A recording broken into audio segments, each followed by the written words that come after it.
Hello, and welcome to the show because you are now tuned into a brand spanking new Monday Night Live. That's right.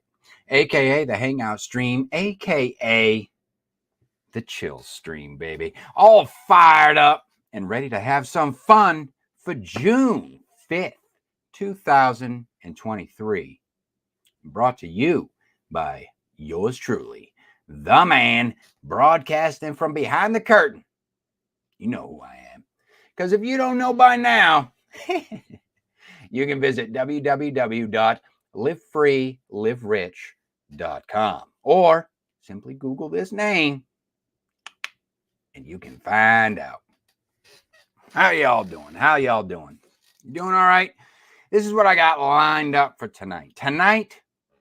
Tonight's show is actually going to go above and beyond what we normally see here from the indie scene. And we're going to be adding a little more variety as we discover a new musical project from the underground. All right. And maybe you guys can tell me if you like the sound of that as we kind of like move forward here. But as of right now, tonight's kind of like a special. We'll try it on for size, see how it fits.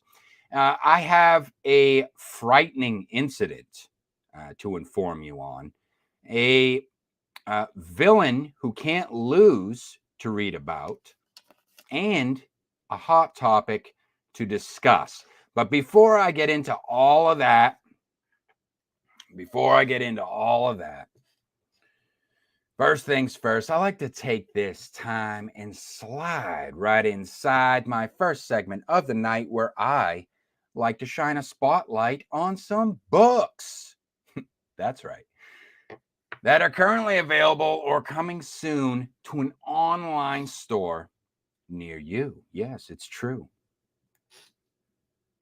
So first up tonight, we have from Twitter, Rodney Southworth just shares a link to his book.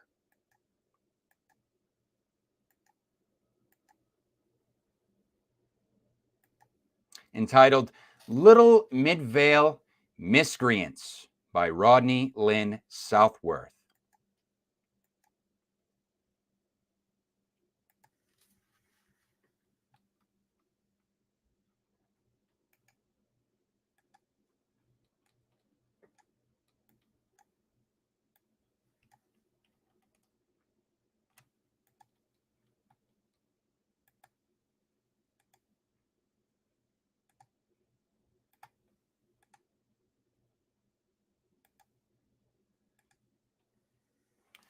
Okay, there is the book cover. Now let's check out the blurb, shall we?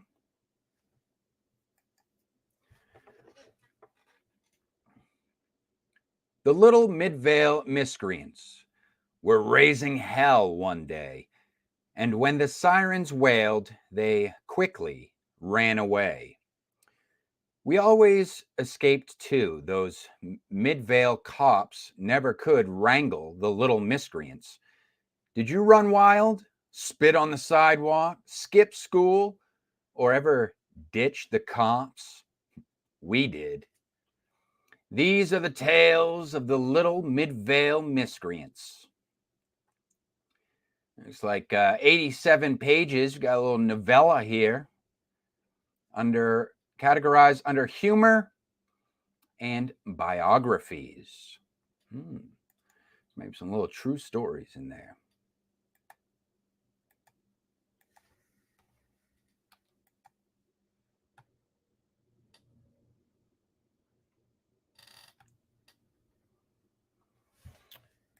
All right.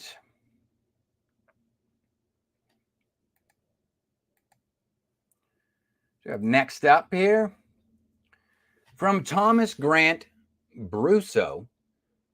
He writes, the past haunts him. The present hunts him.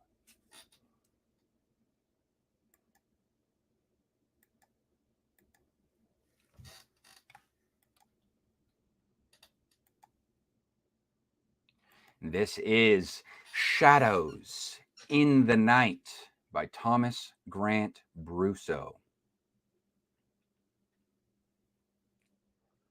Just give me a second here.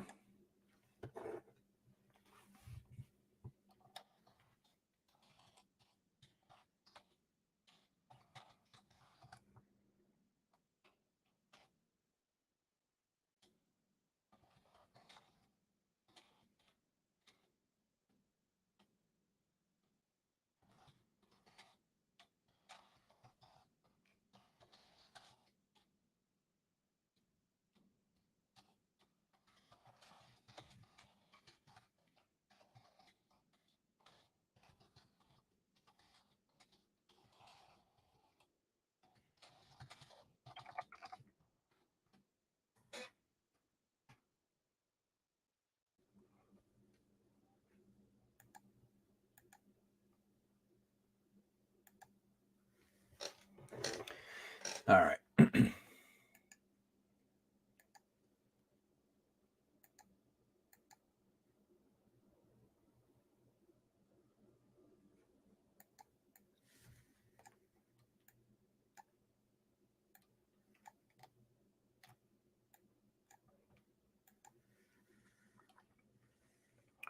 you guys doing in the chat? Any cool stories for me tonight? Anything exciting happened during the week?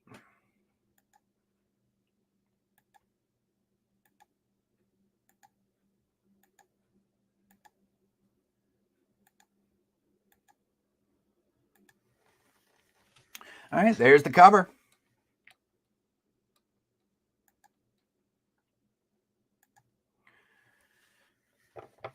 So apparently this one is actually a sequel to a book entitled Past Sins.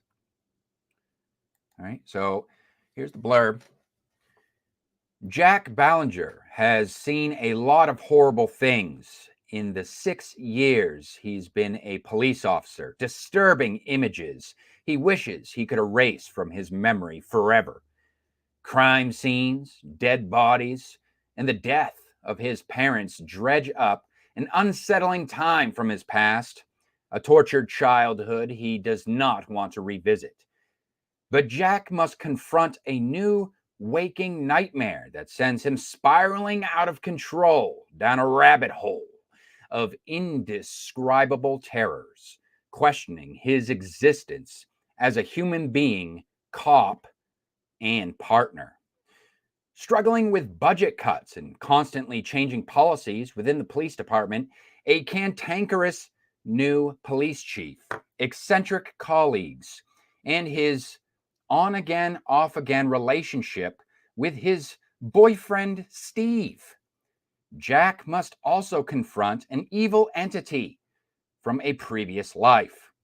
Grappling with old demons is just the beginning. How long will Jack keep running from the horrors of his past and finally face his fears?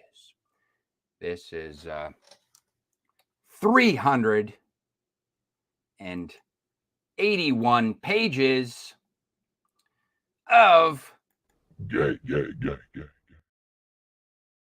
fiction. It's been a while since I've used that stinger. I would like to think that's actually what it's categorized under in Amazon. And I just like to add that, I would like to think after reading that blurb that maybe there's a little bit more to this story than just that. But hey, if it sounds like it's right up your alley, among other things, there you go. Moving right along.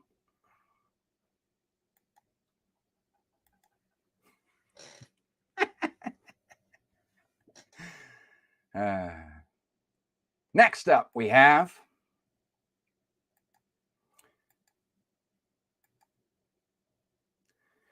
this is from Melvise Johnson. And this is, she is actually a publisher. She runs a small press. And this story is Fit for Life. That's PHIT for Life by Tiffany James. is available in paperback and ebook. Parentheses, apparently all formats on the ebook.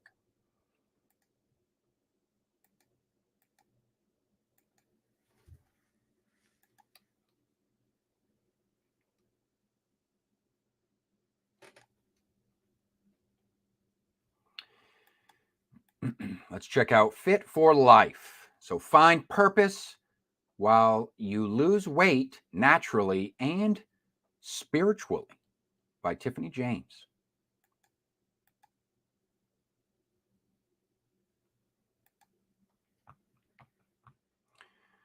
This is presented to me by Written Words Publishing. That's Melvise Johnson's company. Written Words Publishing. Actually featured quite a bit of work from her small press. Oops. All these books actually in this first segment are all books that are presented to me by the publishers themselves. So whether they are self-pubbed or they come from an independent label in this case, or a small press company.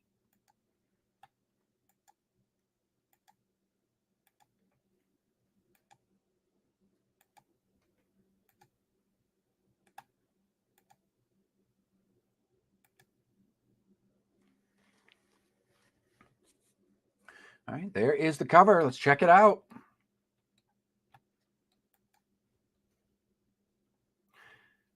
Have you ever struggled to lose weight? Are you tired of yo-yo diets that don't work? Have you ever just threw your hands up and said, I'm done with trying to lose weight? It is what it is? Well, Tiffany James can relate to all of those questions. She can recall being uncomfortable with her body size many times during her life. She wanted change, but was resistant to discipline and lifestyle adjustments. In Fit for Life, Tiffany talks about her weight loss journey and how she became inspired to write the book. She believes she has discovered the key to learning how to lose weight successfully and maintain weight loss. She maintained her weight loss for over 13 years by staying connected to her Fit for Life with purpose, principles, and always staying true to the real source of her strength and inspiration. In Fit for Life, Tiffany, fulfill your purpose and feel good in your body as you press toward the goal to win the heavenly prize of the upward call of God in Christ Jesus. In Christ Jesus. The Philippians 3:14.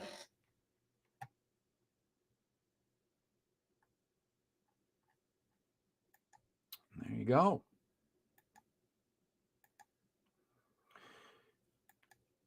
I will just add that I noticed that it says Fit for Life. I wonder if that was like, I did make a little note of that. I was like, oh, I wonder if that's like a little play on words there. Because, there used to be an old term back in the 90s where it was, she wants to be fit for life. You don't want to be fat for life, fat, unless, of course, you're talking about fat as in PHAT in this case, in which case that would be pretty hot and tempting, I have to say.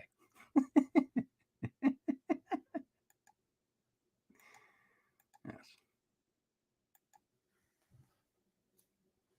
And those are the books. Those are the books for this week. Ladies and gentlemen, if you're watching this on the replay, you can head on over to the community tab. All right. I'm going to have a little poll on there, and you can vote for which one out of those 3 books you thought had the most text appeal. That's right. So in other words, which one out of those 3 books would you be most likely to pick up?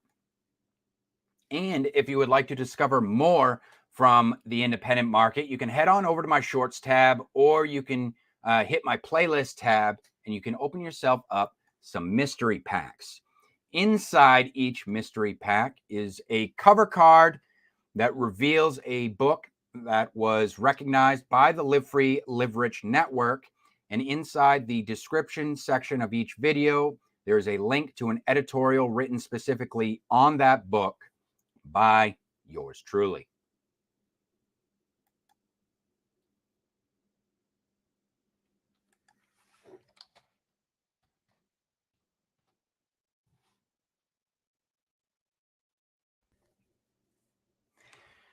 So this next segment's kind of like a new one that I launched.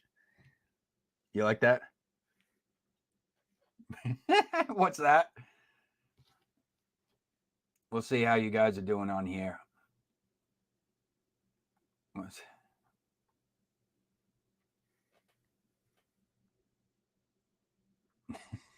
Hey, what's going on, man? Fit. Pretty hot in temptation. Yes, in temptation. Deliver her from temptation. Actually, she was fit. She was fat. Now she's fit. But hopefully she kept the fat, as in the PHAT part.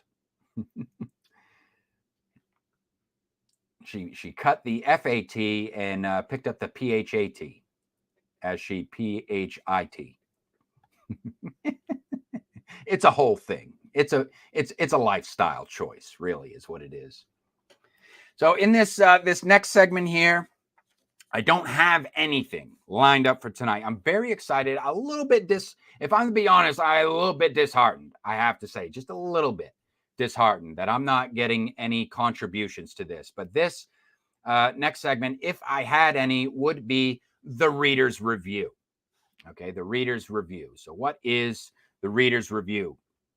So the reader's review, there's two ways you can get involved with the reader's review, and that's sharing reviews. But there's two ways of going about doing that. So this is where I'm going to start highlighting readers. I want to highlight readers specifically, all right? And there's two ways to kind of get involved in this segment. One is if you are an author who have received reviews on your own books. Okay, so if you've received a review on any of your own books that you are, and you'd like to recognize someone specific who took the time to review one of your books, then you can go ahead and share a link to one of those reviews with me. And I will highlight that reader during the show, but I just want you to know that this segment is just for the readers. It's about highlighting the readers, okay? So the other way is for readers, if you yourself, you are a reader and you are actually taking the time, you're reaching into your own pocket and you're purchasing indie books and you're taking the time to actually give these books a chance.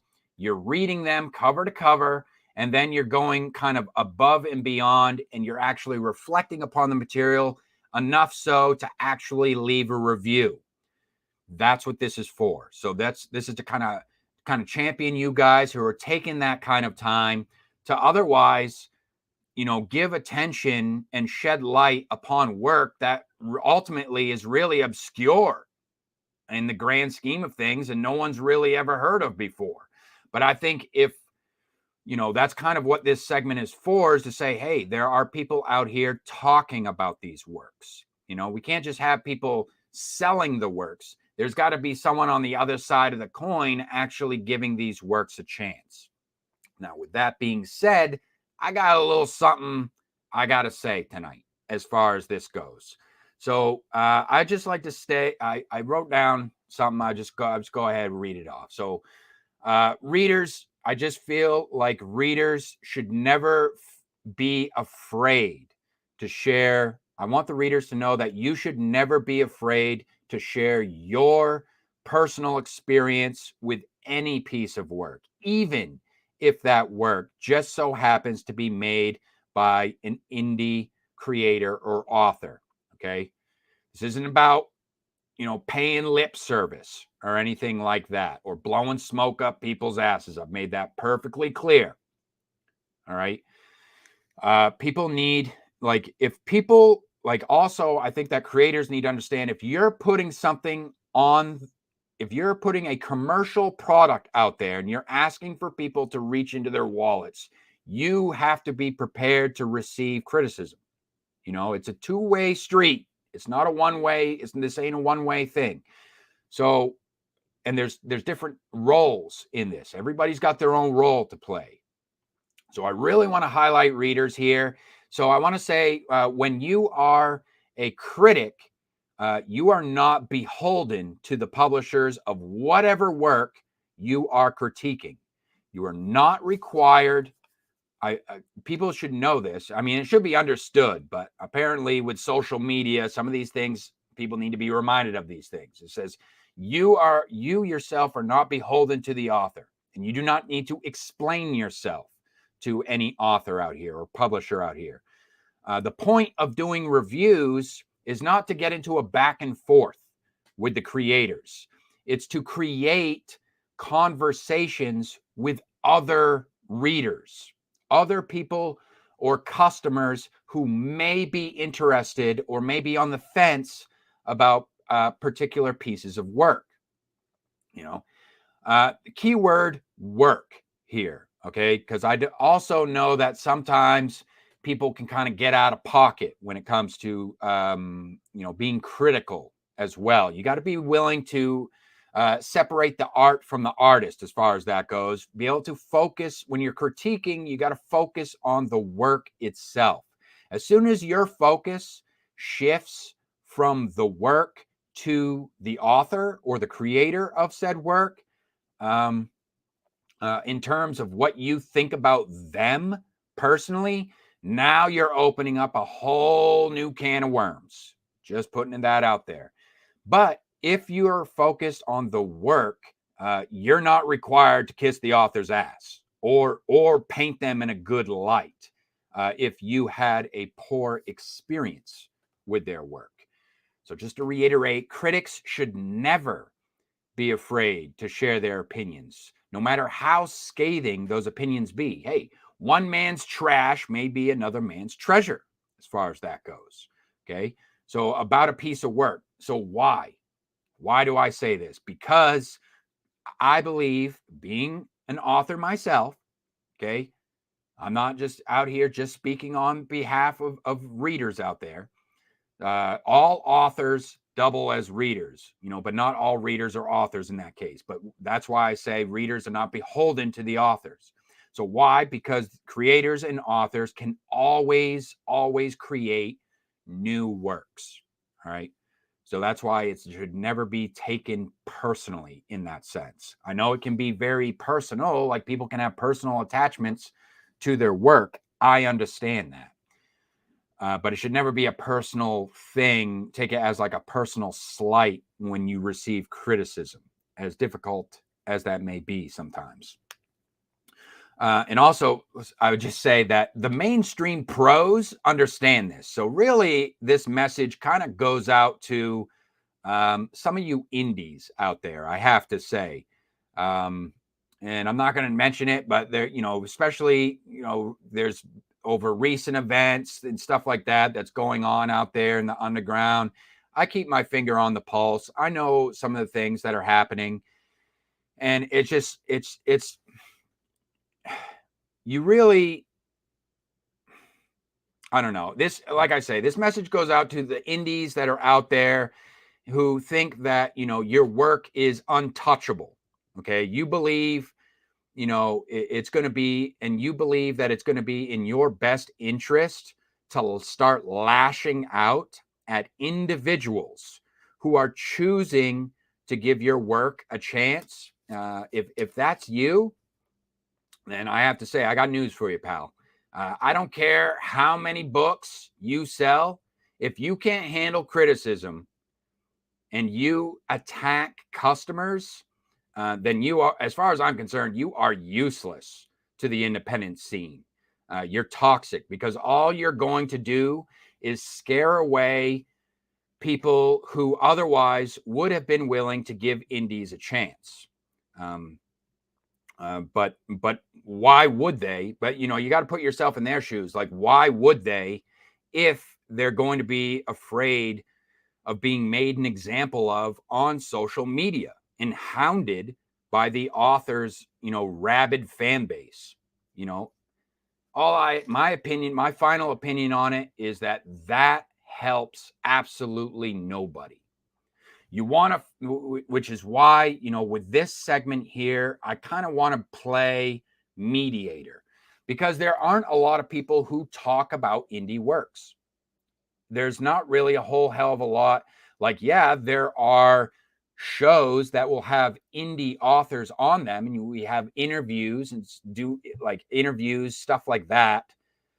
But I'm talking about the actual customers themselves. Like, customers aren't often getting highlighted unless it's individuals running their own individual Booktube channels, where I want to kind of be like a mediator, like an in-between, where it's like bringing together both the authors, publishers, and the readers.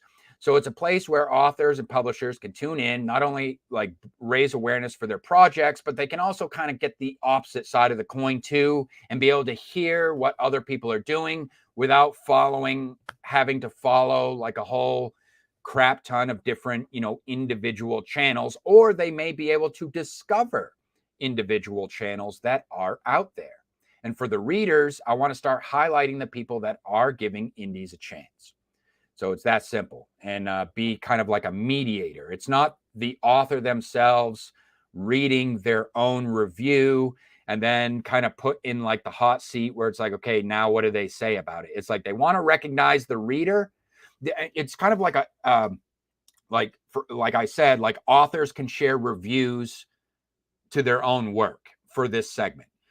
So it's like it gives the authors a chance to say, hey, this person reviewed my work. I'd like to highlight them, but I don't want to come across as like, guys, I want to read reviews to my own books, which doesn't always come across as the most flattering or showing that you have the most humility when you're sitting there and you're reading reviews to your own books. You know what I mean? It's not to say that you're not appreciative. Like certainly you want to share people who are giving good reviews to your books, but how often are authors going to be sharing, the people that, may not be sharing the most positive of reviews? And this is where the readers can step up. And if you had a poor experience with a book, share it with me. I don't care if you gave it a 1-star or a 5-star. I'll read all the above. In other words, it's no skin off my back. I'm just the mediator here. So I think, this is something that I'm excited about. I would like to see this in the future, and we'll see how it goes. Well, you are just in time, Rachel, because we are going to get into the next segment here. And I'd like you all to know I do have a special guest with me here tonight.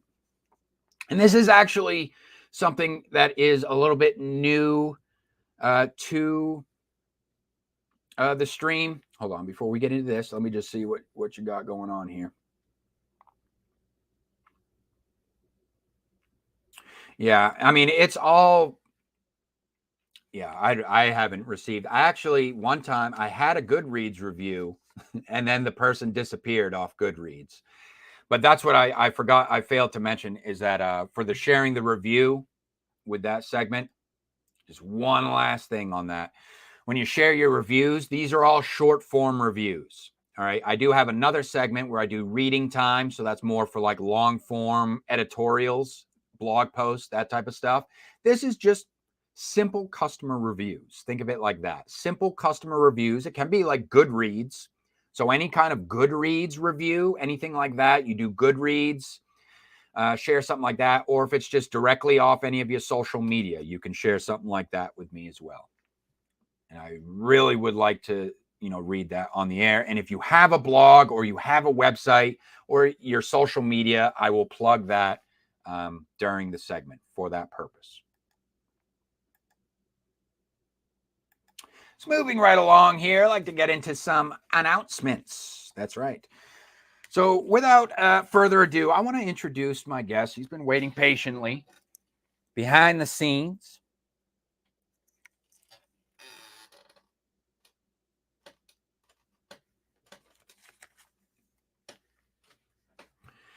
So some of you folks may already be familiar with my guest tonight. His work has been featured on the show before, but tonight he is here for the first time in person to introduce his new EP. I'd like to welcome Hobo Sermons to the Monday Night Live stream. Hey, Jonathan. How Hello. you doing? Am I coming through okay? Yeah, you sound good, man. Welcome. Good to see you. Thanks for I think having it's me. the first time I've tuned in. So this is Hobo Sermons. So for you guys who don't know, you do live music on Thursdays and Fridays. You do live streams. The Hobo Sermons channel on YouTube. Yep. And you specialize in folk music. Yes. Is that correct? Yeah. What I've kind of dubbed hobo folk, but that's just a me thing. That's not that's not a you thing. But you have a new project. But before we get into the project, I just want to, one thing that struck me about you is that this is definitely not your first rodeo. When I've watched some of your live streams, you definitely strike me as somebody who, you've had plenty of live shows under your belt. Like, you definitely struck me as somebody that has done venues before. Is that true? Yeah, that's true. I've played out on my own, just doing acoustic stuff. But in the past, I was also in a couple of bands as well.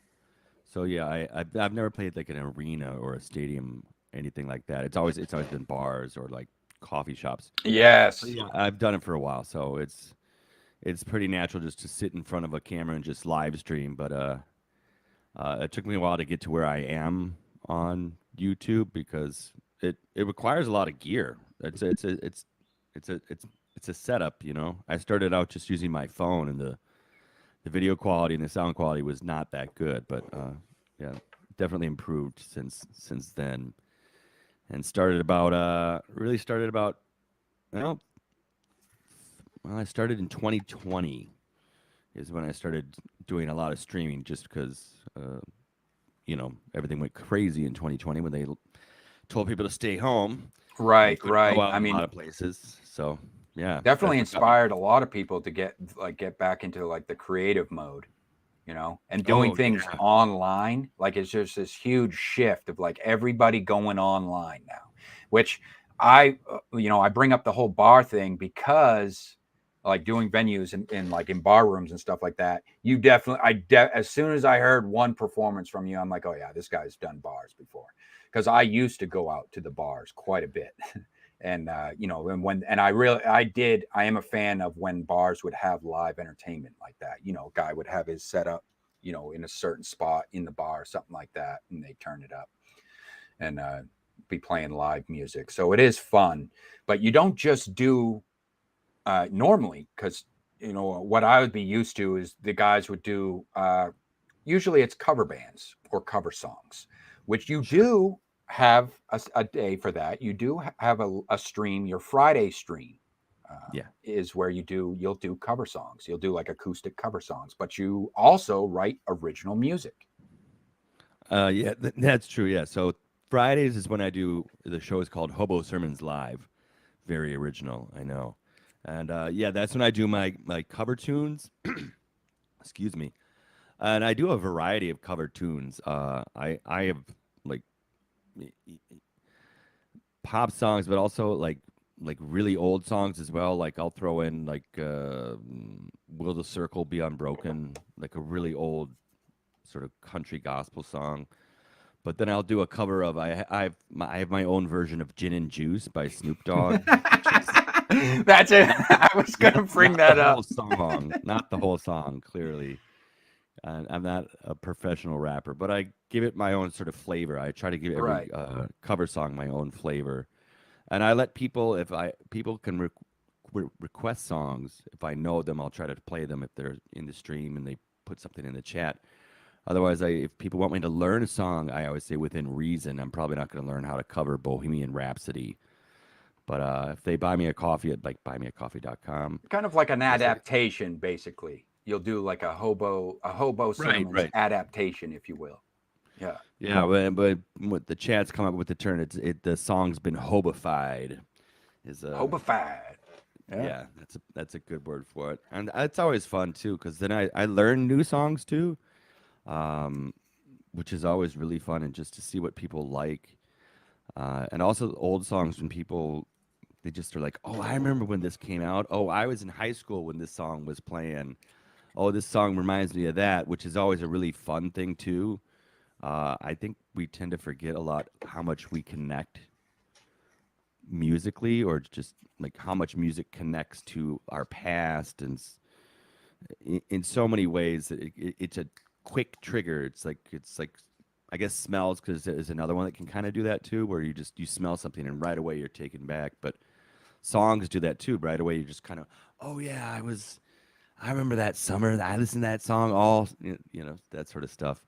But yeah, on Thursdays is when I do my original songs, and I've been writing original songs forever. I've just never gotten around to sharing them So what I until. was going to say before we get into your original music, so the cover song day is kind of like it's almost like a chance for you to kind of if it's like new people coming in, Mhm. getting to know you, that's kind of like your chance for people a chance for people to kind of get to know you, like the music that you grew up with, the music that you relate with, but also a chance for people to kind of interact and be like, hey, this is one of my favorite songs or something like that. Would is that something that you can do? So I like that kind of like interactive back and forth there, and to build up that relatability, because then it turns around and then you have your hobo sermons on Thursdays where you Mhm. do hobo originals, because you Oh yeah, are yeah. an actual artist, not just doing cover songs as a musician, but actually writing music as well as an artist, in the craft. Yeah, yeah. Like I said, I've been writing my own songs for many, many years. But they've only recently started getting better. um, and one of the reasons why I think my songs did start to get better and a lot more people like them is because I, for lyrics and stuff like that, I decided to start using basic literary themes and plots, like choose one or two themes or choose a plot and try to build lyrics around that, because it makes it a lot easier sometimes to write something, but it tends to have more relatability, because like themes of like the basic plot themes like revenge, redemption, even boy meets girl, rags to riches, all of these different, which are constants in literature and in movies, but it should be in music, because I think it was a lot more. Like you said, I do have a folk basis, so old the folk songs usually told a story. Sometimes they're just historical, but like good music has a theme or a plot to it, I feel like. It could And I be started using. evergreen. It could be like an evergreen type thing, or it could Mhm. be like a specific story about an individual from a town, or Mhm. something like that. And that's kind of like how I kind of see folk music. It's not just and the thing about folk music that I've noticed, because it can be hit or miss. It can be Yeah, hit or miss, but definitely. but when it comes from like my genres of music that I enjoy, so I like rock, uh, hard rock, metal, heavy metal, all the way into the harder stuff. But the thing about it is, lyrically, though, they're not that different. You can Yeah. have stories across, like, in other words, folk music can actually translate over into, even though it can be a acoustic type of vibe to it, like it's a kind of a campfire kind of vibe to a lot of folk music, Mhm. but Mhm. it actually can translate into like rock songs or something like that as well. I'm saying lyrically. So the Yeah. whole thing with like the stories, I like that. I like that. It's not just like poetry. It's something like you may be hearing about a particular individual. It may be a social commentary. It might be a little bit political at times. It might be, I'm not saying your music specifically, but I'm just saying in general. So what about the hobo folk? What about your themes? Let's talk about actually, you know what? Let's go ahead. This will be a good transition now. Let's get into why you're here today. And we're going to be talking about your project. So Hobo Sermons presents Low. Is this your first EP? Yes. All right. I've recorded some things on my own, but I'm terrible at it. I'm not very good at this. I've had no training, so I just kind of used like YouTube user guides and recorded some things on my own very poorly. They don't have very good sound quality. But yeah, and I did meet somebody who is a actual audio engineer and producer. He worked with George Michael for 20 years, and so of course George Michael passed away in what was 2016 or 27. I don't remember exactly, but so he's been out of the game for a while, but he did want to get back into it, and I talked with him and said, I'm going to send you one of my Thursday night, my Hobo Sermons original Thursdays is when I do my original songs, and I sent him a link and said, okay, the couple of timestamps, listen to this, and he's like, I like that one. Why don't you come around? I've got a little studio set up, and we'll just play around. And we just started recording something, and he was like, that's good. And then it just kind of clicked really well. Like when we were in there together, we worked very well together, and we had never done anything. It's just one of those, if you've ever done any kind of like production stuff of whatever, a play of music, anything like that, like the people that you're working with, you either just like, it's just right away, you can just like, oh, we can do this. He's a pro. Like, you're working with you're working. In other words, you're working with a pro who has a background in the industry, the music industry. Yes. I mean, he was never a huge like the greatest, and everybody knows his name. But yeah, no, he's definitely a professional. He knows what he's doing. Also just we worked well, and he liked the songs as well too. That's another big deal, because sometimes you work with people and you just are you're always at odds, like butting heads about things. And we haven't had any of that problem. It's been smooth. And so, yeah, well, that's we cool. did one song, and then I said, well, he's like, we should do more. I'm like, well, I can't just, we got to try to figure some way to maybe get this funded. Don't have don't have unlimited funds. So, yeah. Well, let's look at it. Let's get into it. Awesome. Yeah. We got Indiegogo right now. It's live, people. All right. Indiegogo. I will be adding the link in the show notes down below for you guys who may be interested in this. We're going to be learning a little bit more. We got plenty to talk about here. But first, let's kind of introduce the campaign. See what we're looking at. Right out the gates, let me just say, is this right here? Can you see my mouse on? Yeah. Is that the cover to the EP? Yeah, it's not the full cover. It's just the way they crop it. But yeah, that is the cover. Yeah. All right. Well, let me just say right out the gates right now, for those who don't know, that right there, that is a mugshot of Elizabeth Short, aka the Black Dahlia. For Very those good, who are unaware, and which tells me that Hobo may have a bit of a dark side. So, which is, I'll tell you right now, that's right up my alley. So we'll check it out. Looks like that's cool. Did you ask me that, or did you figure that out on your own? Who that was? Oh, I do my homework. Yeah, a lot of people keep asking me that. They're like, "Who is that? Who is that? Who is that?" And no, I'll tell them the name. It's Elizabeth Short, and they're like, "I don't know who that is." I do my homework. This is so $160 raised. Plenty of time. You got 53 days on this. You're going for a 2-month campaign here, so plenty of time. And we got. So if you want to kind of take us off here, so this is the title of the EP is Low. It looks like you're gonna have 5 songs. Start out with a digital release of your single Low, which tonight I will tell you right now. And for those of you watching, we will actually be able to listen to this single We'll be watching it. We'll be listening to that later on tonight, though. After Hobo has left the show here, we will be closing out tonight's episode with that single. So that's something to look forward to for you guys. So very good, yeah. So we have it will start. So we have the digital release of the single, which is already out now on it looks like Spotify, Apple Music, and Amazon, and Tidal and Deezer and a whole bunch of other most music streaming platforms. It should be out, but I use the big three because those are the ones people know.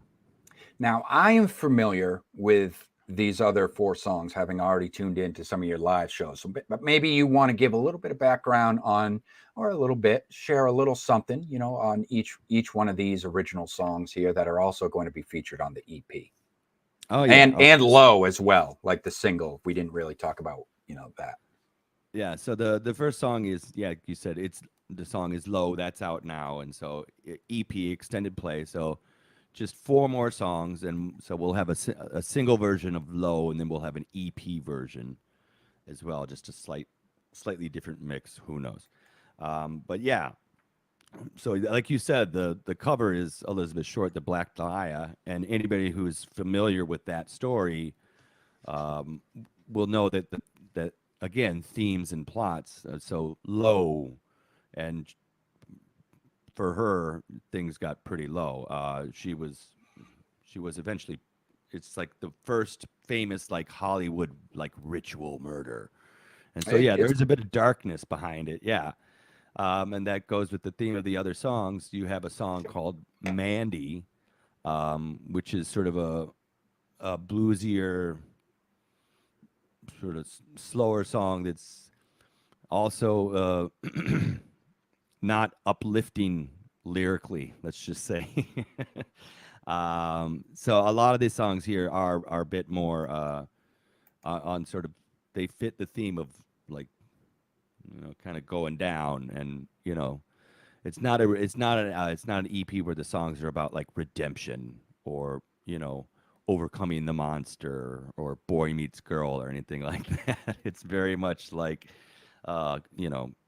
it's very much a gritty album, or a gritty EP, gritty songs. Musically not that gritty, but lyrically, content wise, and sort of just mood is gritty. It's not going to be like overly heavy distorted stuff, and it's not going to be 168 beats per minute or anything like that on any of the songs either. Right.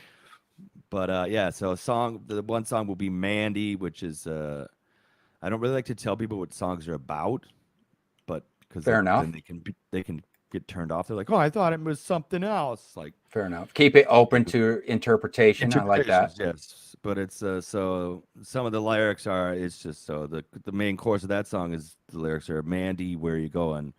Think we're headed the same way, and it's it's not nice. I like that you would like kind of leave it for other people to figure out, like kind of with your kind of like with the cover, what you put on the cover there, and then people are kind of gets people wondering, you know what I mean? Like, well, what is that about?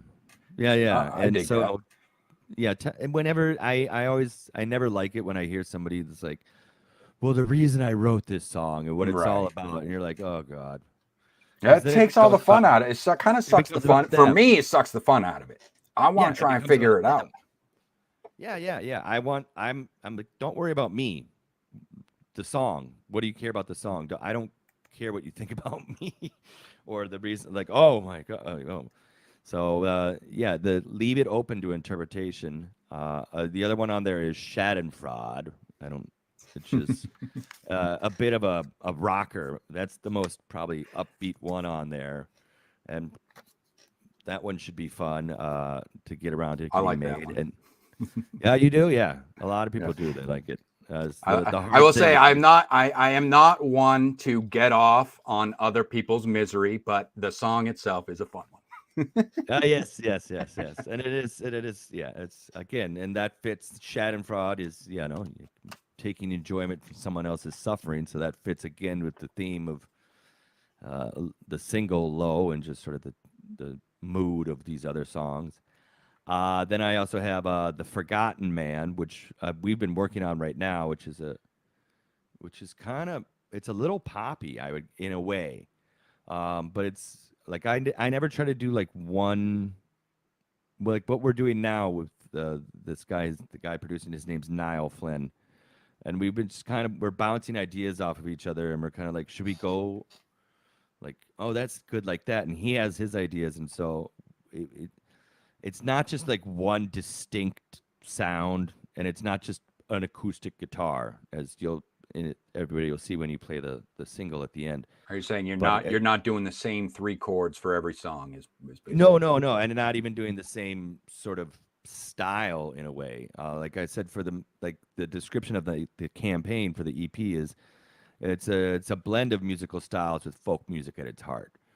So yeah. there's an Let's take acoustic a look at guitar that. there, and you know, sort of, I like to think of them as meaningful lyrics.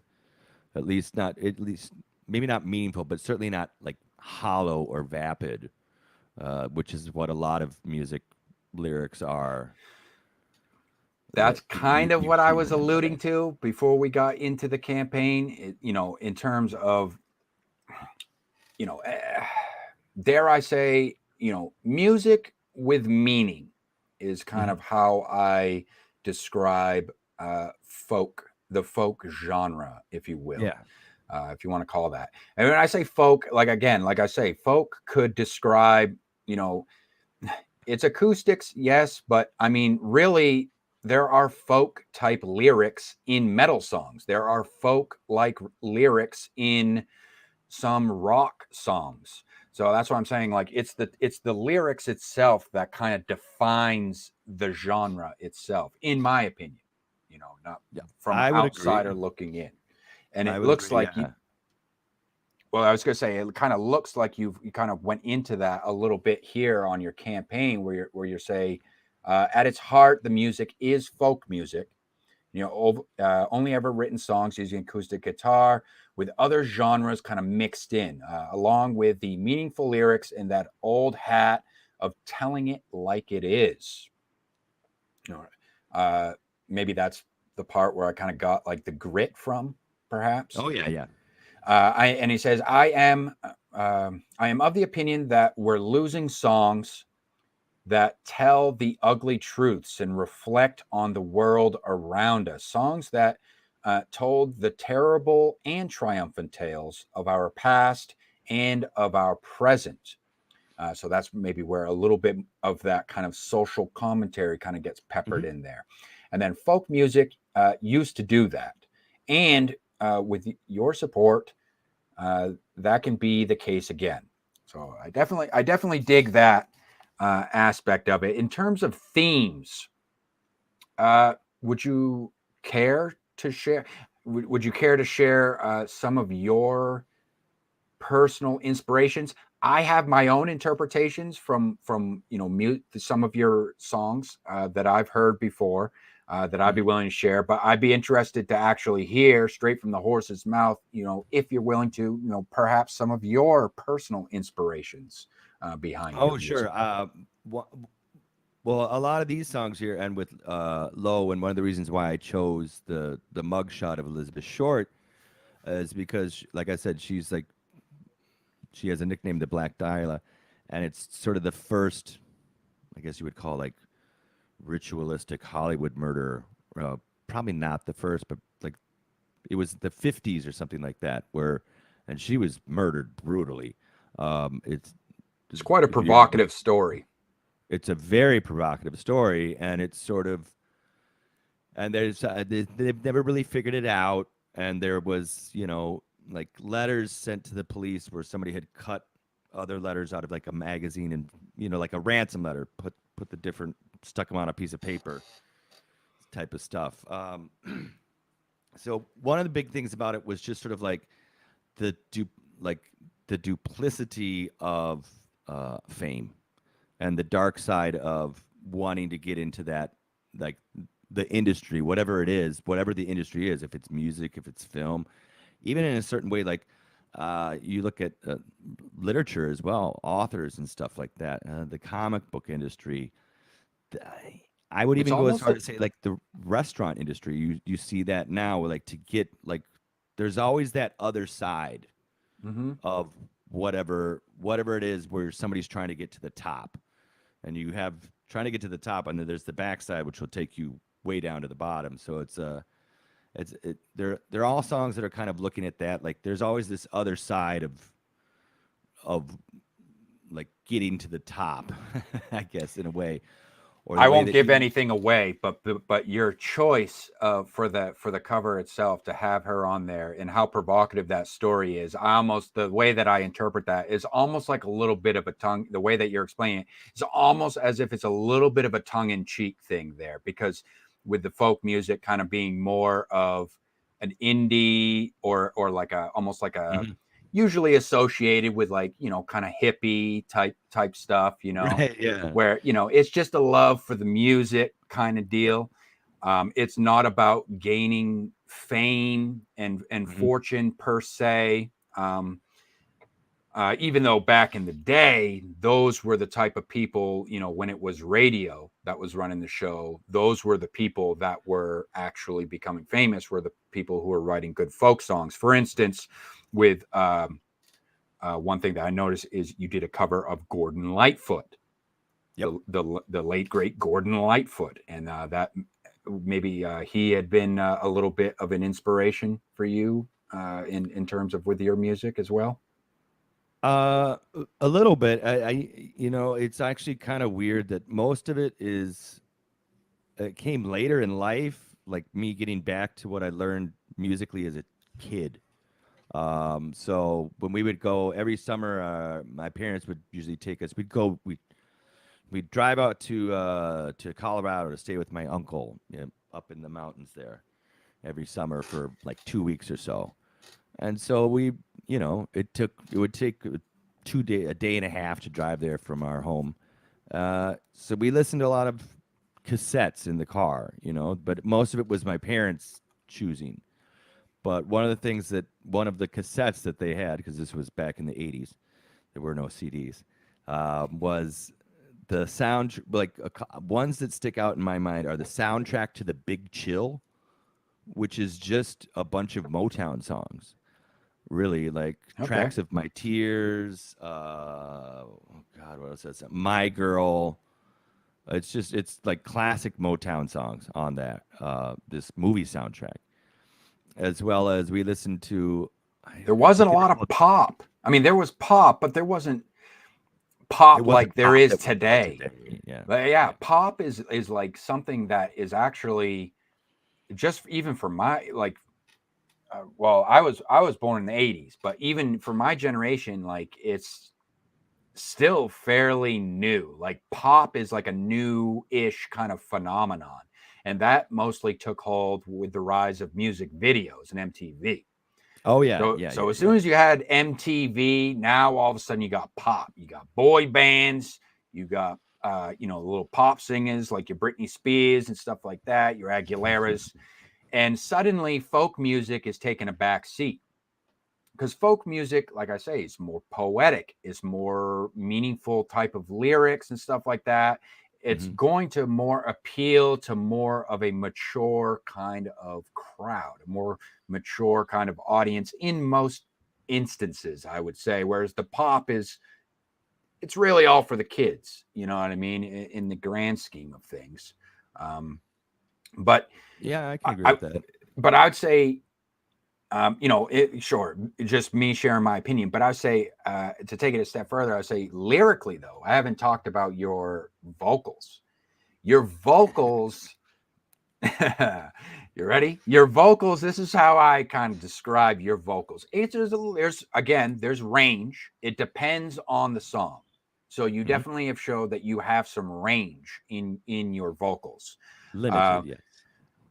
but I can't help but hear just a little bit of 90s grunge era in Oh yeah. there. Like that's yeah, am I picking up a little bit? Oh, of 90s course. grunge? Yeah. Oh yeah. Yeah. That was like the highlight when I was younger. I was in what was it?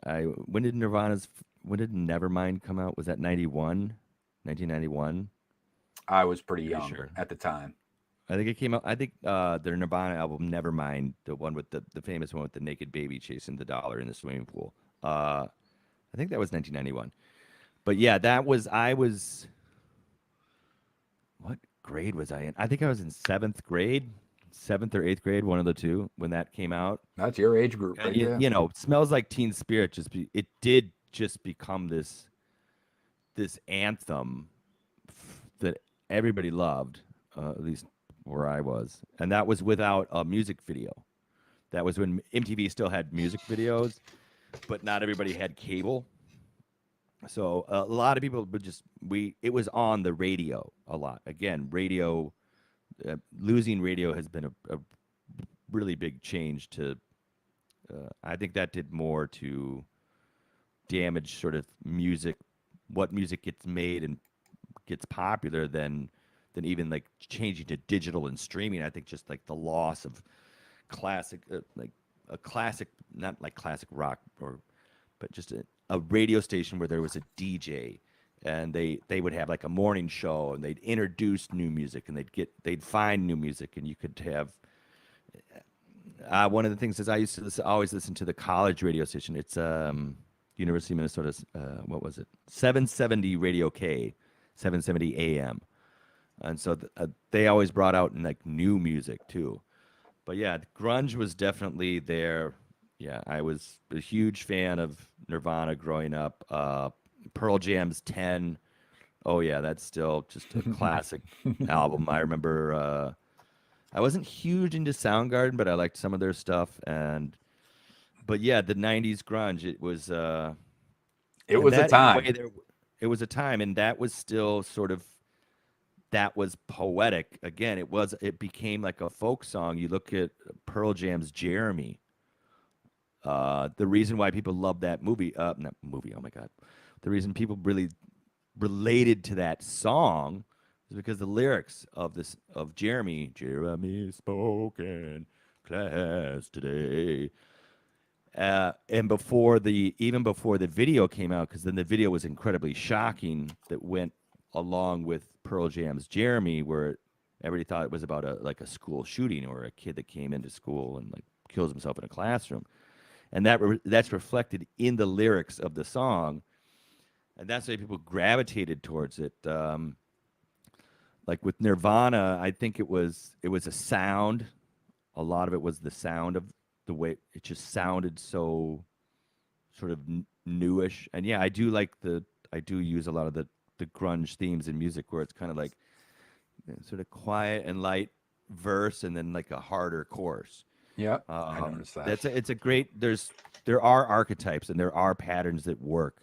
I mean, yeah, 3-chord songs are still the greatest songs. I think you look like I don't remember who said it. It was I don't remember.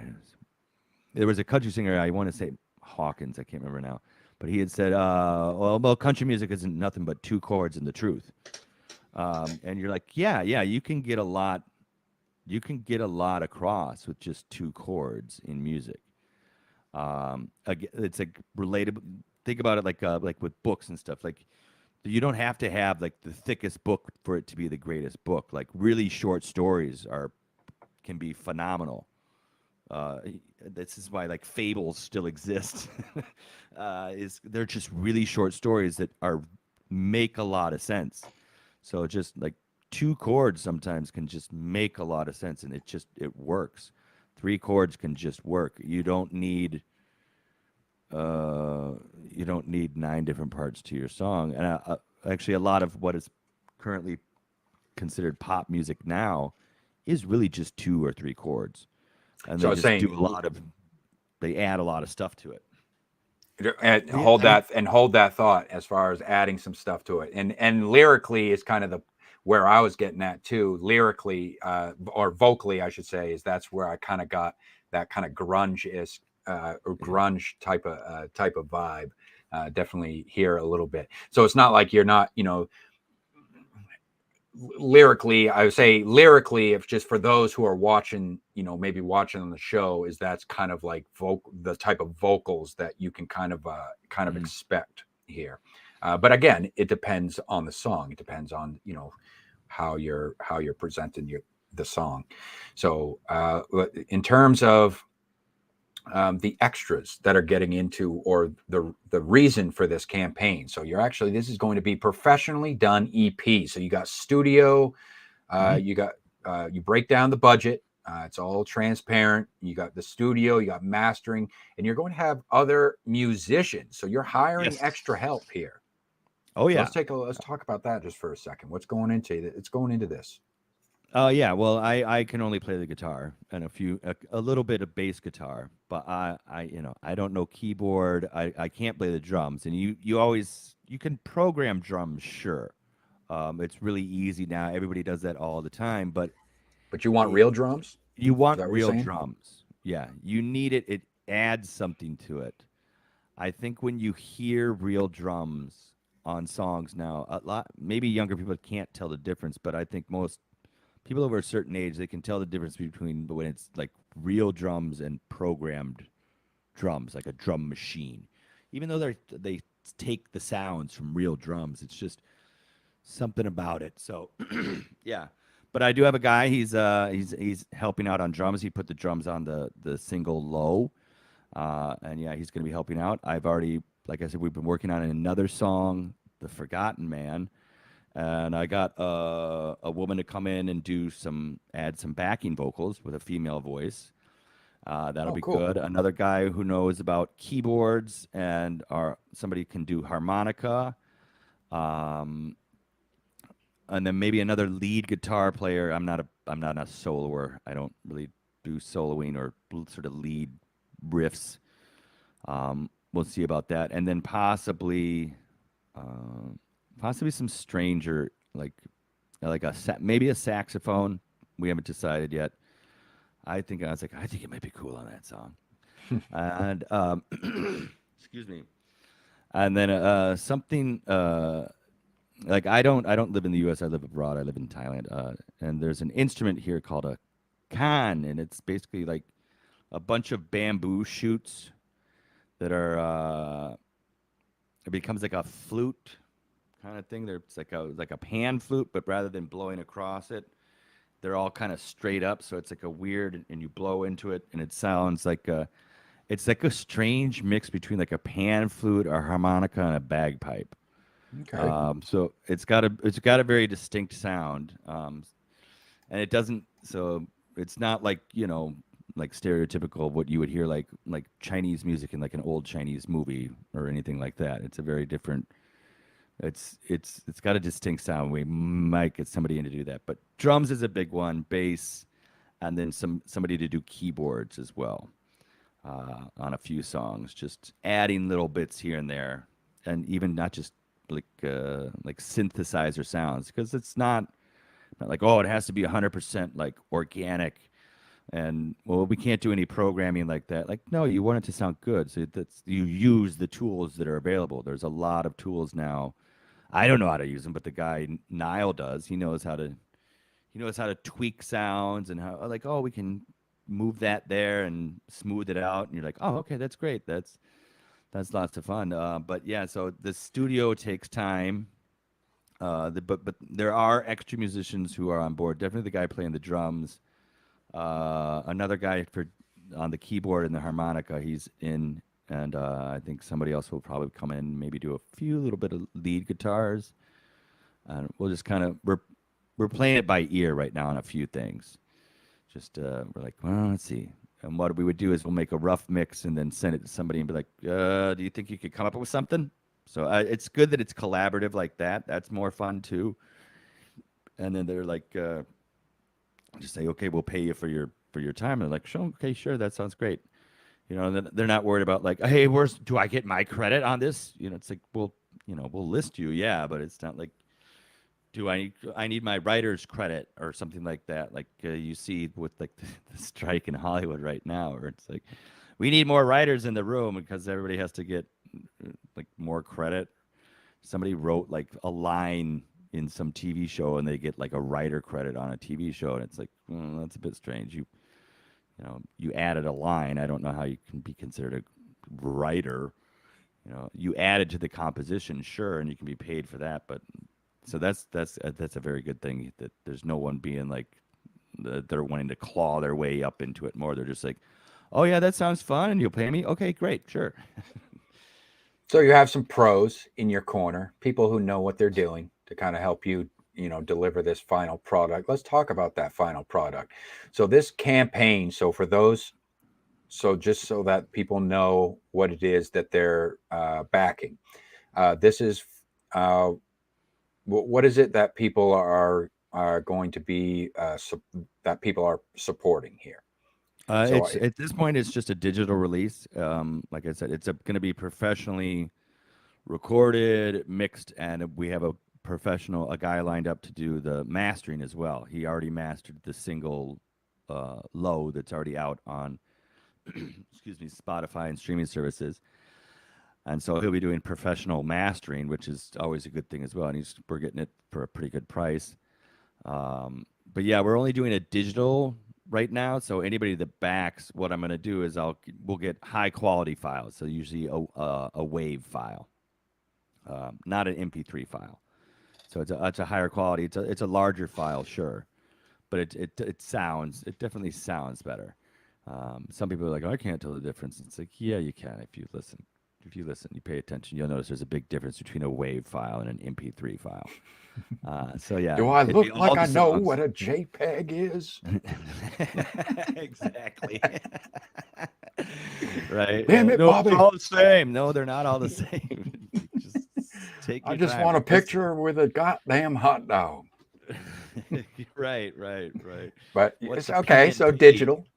So Yeah, whoever digital. donates to the campaign will be receiving a digital copy of all the songs that are All on the five EP. songs. Yep, all five songs, as well as for things like Spotify and all these streaming services, they only let you upload like one image for most anything. You get one image associated, maybe two, I think, but you have to pay.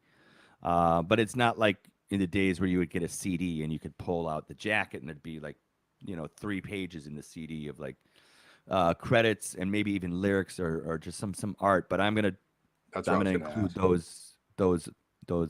the album art as well. So that'd be the main cover that you see, as well as what would essentially be the back of the CD, the track list, and then just some like inside, like 2 or 3 pages, like just credits to where it's produced, who produced it, who mastered it, like who wrote it, and who played on the different songs and what they played. Really just sort of basic info, but also just some maybe add in a little, just make it a little fun. I was gonna try to use like Would you be old. including the lyrics? Or are you not I sure yet? I haven't decided on that yet. Okay. I might do that. I some people have suggested that, but I'm the only one doing that. I'm not paying anybody to do the artwork, so that's me being very slow, goofing around with what is it? Not Photoshop, GIMP image editor, GIMP. It's the free one. That's why I use it. What was I saying? Oh yeah, like so the going along with the theme as well. Like I kind of wanted to do the track list was make it look like ransom notes. So like the cutout letters from like different magazines or newspapers, and then for like the information on just like you know the people who performed and the people who made it. It's going to use like a lined paper template, like old, like an old yellow sheet ledger, and then like have it like courier font, so it looks like an old typewriter, and kind of so it looks like a kind of like almost like a police report in a way or something like that. Or I was Okay. gonna try to do, as it's a little ambitious. It'd be like make it look like the meme, the Charlie Day uh, conspiracy meme where he's pointing at all the pins connecting with the strings or something like that. I was like, that might be a really ambitious and beyond my ability to do. I was like, whereas if I have a template, a background, and I can just like write on it, I can probably do that. So, but it goes with the idea of like where there's a mug shot on the front. So then you have like, oh, okay, the track list is like ransom letter style, and the credit pages look like a report typed up on old yellow Right. paper. So again, sticking with like theme and having an idea, and not just like weird random art stuff sometimes, where it was like my wife was confused, and I was like, this is going to be the cover, and she goes, but that doesn't tell me anything about the album. I was like, what do you mean? She's like, I don't know who that is. And I was like, but you know what this picture is? And she's like, yeah, it's somebody who got arrested. And I was like, yeah. And she's like, oh, wait, are the songs about getting arrested? And I was like, just never mind. But yeah, You look into it, you look yeah. into it a little bit, but you're going to have, so you'll have, they'll get the digital tracks, digital version of the tracks. And then there'll be a little extra on top of that. You're going to have your own original kind of like, the book, Yeah. like you say, a digital version of kind of like what would be like a leaflet CD. or an insert or something like that. Okay. Yeah, and if we crush our goals, if somehow we get like way over, then anybody, I think I put 6,000. Like if we double what the asking is, then we'll make CDs and send it out to anybody who pledged over $10. I think. But that's if we crush our goals, because this is just the budget right there is only for getting it all like recorded. Sure. And so production is a whole different thing, and yeah, I think that's a pretty good price. I've seen other people on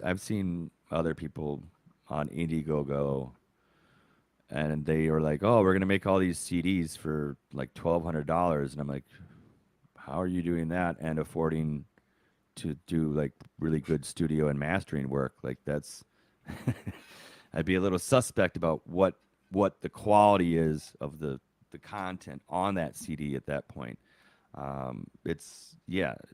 Studios and Not going cheap. to a music studio, Not cheap. they're not cheap, and especially like the mixing and the editing is that can be very time consuming. Like it's a part that people forget about it. It as an author, it's not just writing the book. It's not just writing something. It's a whole It then has process. to get, there's a whole process, and there's like, oh, okay, I have everything, but then there's also the editing, and then there's just, okay, you have to, how is it going to be formatted? All of these different things. It sounds like you're after. learning a lot in terms of the Yeah. process with Oh this yeah, but project.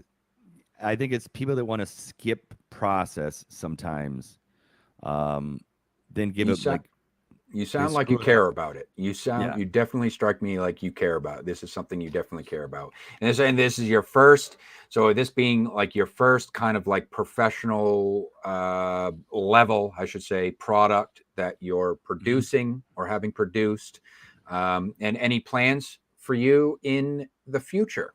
Well, yeah, hopefully this is step one. Mhm. People are like, well, why don't you just ask for like a bunch of money and try to make all these like CDs right away? And it's like, well, you have to have interest first. Like this is sort of like the teaser, I guess, in a way. That's why I put out the EP, the low single first. Try to get people, they can listen to it and they go, oh, this is well done. So they at least can say that, like, oh, okay, yeah, there's good production, there's good mastering going on here. I'm not backing something that's shoddy. I've seen other ones where people on Indiegogo, it'll just be somebody like talking about what they want to do, and then they don't give you an example of what they want to do. Kind of like, well, that doesn't help very much, does it? You're very passionate. You want to make sure you're putting out the best product that you can. I've picked up on that. Right out the gates. But in terms, this is kind of like a step one for you, Right. or a starting point for you in terms of perhaps producing more professional level type products Yeah. And like in the future. I know that you've kind of hinted. Yeah. I know that having tuned into your lives, you've kind of hinted at another one. I won't bring it up unless you want to bring it up. But No, the eventual quote unquote album, yeah, is there's I have probably, like I said, I've been writing songs for a very long time, and I did write a lot more songs starting in 2020, 2021, 2022, 2023. there was a lot to inspire. Let's just say, Yeah, in the last 3 for years, sure. there's you saw a lot and you got to think a lot about. But yeah, so eventually I want to do an album called Songs from the Apocalypse. Yeah, that's what I There's was. yeah, That's what there's themes I'm in there waiting for. too. There's definitely the songs have follow on certain stick with themes and moods. I wouldn't go as far as to call it like a concept album. I don't think that like they used to say that, oh, it's a concept album. Like Pink Floyd was notorious for doing concept albums, but other people did them as well. The what's it called? The Beatles. What's the dang album? Sergeant Pepper's Lonely Hearts Club. There's other examples, but I wouldn't go as far to call it a concept album because I stick with, like I said, I like songs should like folk music. It's good. There's themes. Example, Metallica's One from And Justice for All. It's a fantastic song musically, but lyrically, it's also really, really profound. You listen to, I can't remember anything. Can't tell if this is true or dream. And that's Metallica. But I play an acoustic version of it, and people are always like, "Wow, how did you do that?" I'm like, "It's a great song. Like, there's good lyrics in there. You can take it no matter what style it's in." I've always said that. I always joke with a friend. I said, the song's a great song if you can do a country version of it. If you can take a song and do So, kind of a country, 3/2 swing version, or just give it a little bit of country twang and feel to it, and it's still good, that means it's a great song. And another friend of mine has always said, it's like if you can't play it alone on an acoustic guitar, it's not a song, which I think is a really important thing to a lot of aspiring musicians should think about sometimes when they're, unless you're making like soundtrack, for like movies or shows, and it has to be like spooky, music. But if you're trying to do like a 3-minute to 5-minute song in any genre, if you can't just sit down and play it away on a guitar on your own, if we're talking in terms of styles and themes, and you brought up your, eventual. It's a running thing with the eventual album of yeah, Songs from the Apocalypse. yeah. I think this is a good time for me to reveal to you which one of your songs is my absolute favorite, and Okay, go ahead. Sure. that is Grenade. Oh, yeah, Grenade. yeah. Uh, uh, uh, you know, I would be lying if I said I wasn't a little bit bummed that it didn't make the EP, but that's why I say I'm looking forward to your eventual album, Songs from the Apocalypse, because Grenade Thank you. is by far my favorite of your songs, and the reason for that, for me, what I get out of it, in terms of style. So in terms of style, you have a range. It depends on the songs, but in terms of style, definitely lyrically it strikes me as like something you might get a chuckle out of it, but for me it's cool. Like it strikes me as something kind of like a Danzig kind of song Oh yeah, I hadn't lyrically, even thought of that. like early, like 90s Danzig, the early albums of Danzig, that kind of occultish, kind of dark kind of vibe to it. But it's rock and roll-ish, you know what I mean? It's rock and rollish, Yes. so it's got a little bit of, dare I say, kind of Johnny Cash undercurrent to it, So Oh, sure. that's Yeah, why yeah. it's my, my favorite out of them, lyrically and stylistically. And I think that it could definitely make for a pretty badass, music video. I think if someone wanted to, have some kind of Uh, get some. that's like step 45, I think. I'm a music video. I was It's gonna way say, down if there's some artists out that there, list. hey, And if there's somebody some wants to, artists out there. Reach yeah. out to Hobo. You want to, maybe you could some artistic license on that one. There's definitely plenty of room for interpretation. Let's see what Skunk says. I will tell you right now, this is the man right here. He's the one who's responsible for turning me on to your music, by the way. Yeah, I know. Skunks is a good guy. He's great. Yeah, he's the He's one. showing up and he's getting people involved. And he was the guy. He got me in touch with. He put me in touch with Richard from Iron Age Media. He said to Oh like yeah, yeah. to do the campaign on Indiegogo. I'd never done anything like that before, and so I got Skunks got me in touch with Richard and said so I could be like, can you just give me a little bit of advice? Like I'll send you like a rough draft of what I'm gonna post, and can you give me some notes?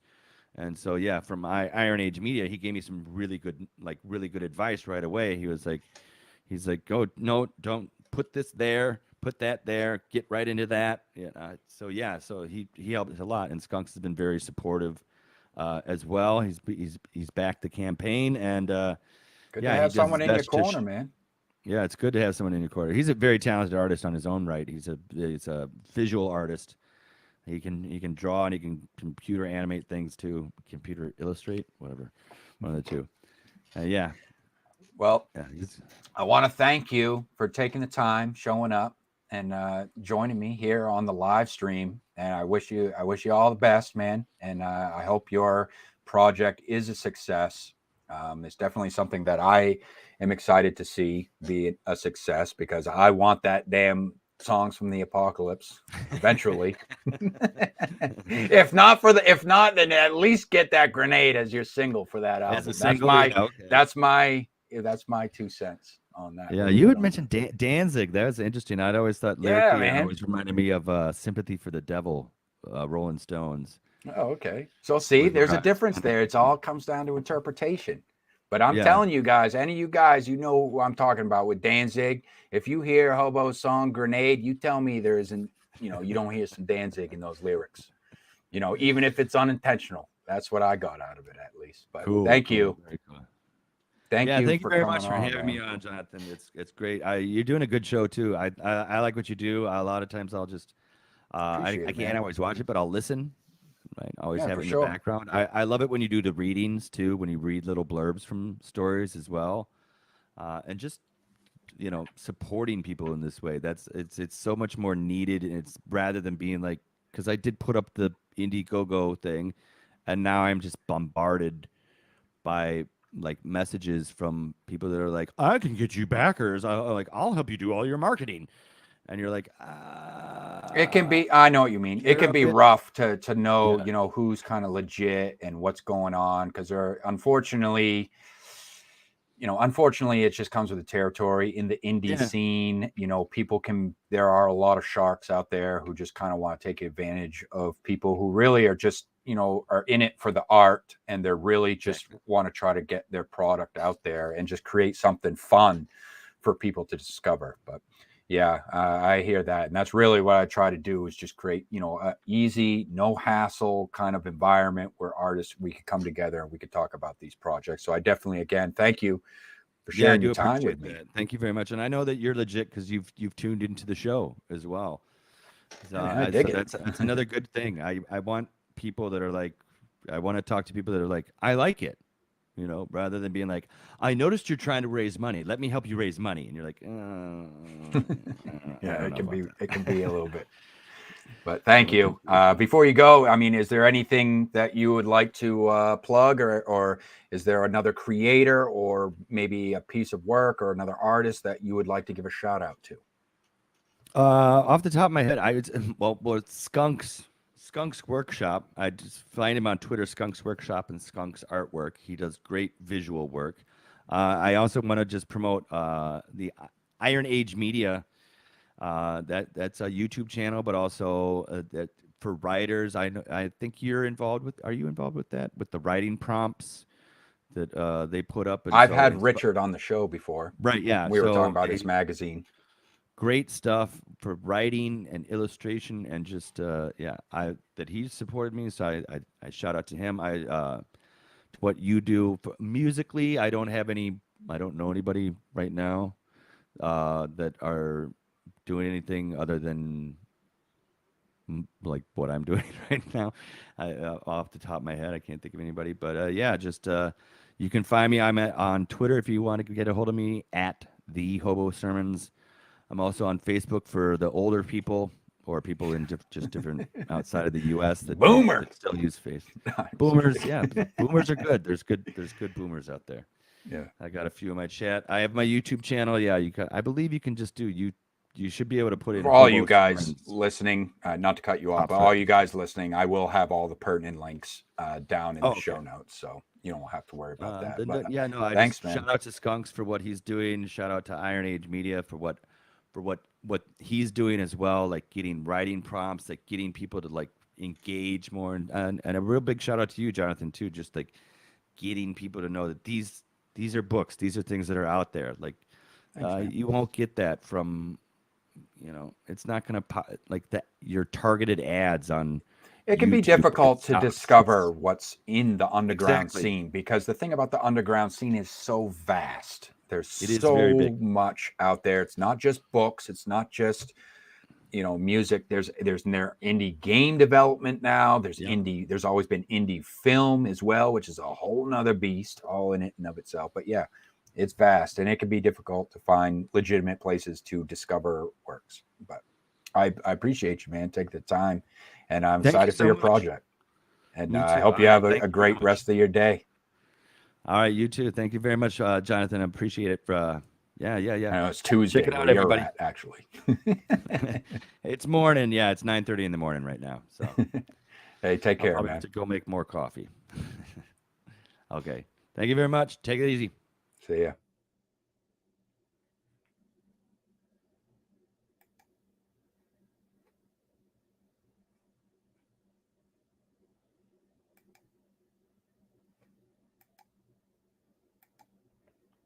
Hobo sermons, ladies and gentlemen. Hobo sermons.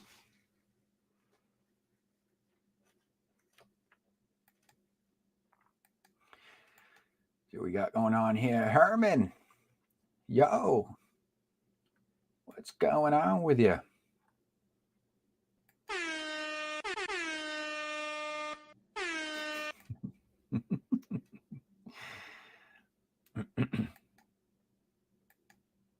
Skunks. Thursdays and Friday mornings. He does mornings. Hobo streams. He's like 7 or 8 in the morning. Or for East, if you're on Eastern Standard Time, that is. Probably nighttime where he is.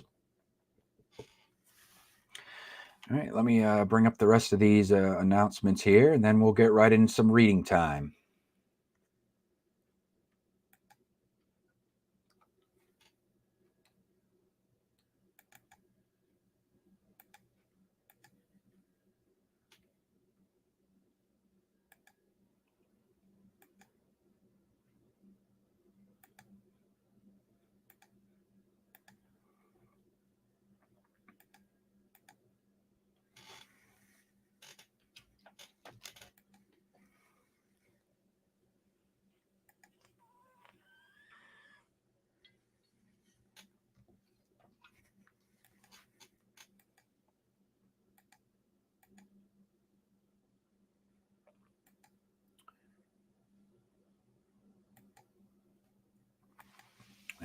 So that's 9 a.m. Central.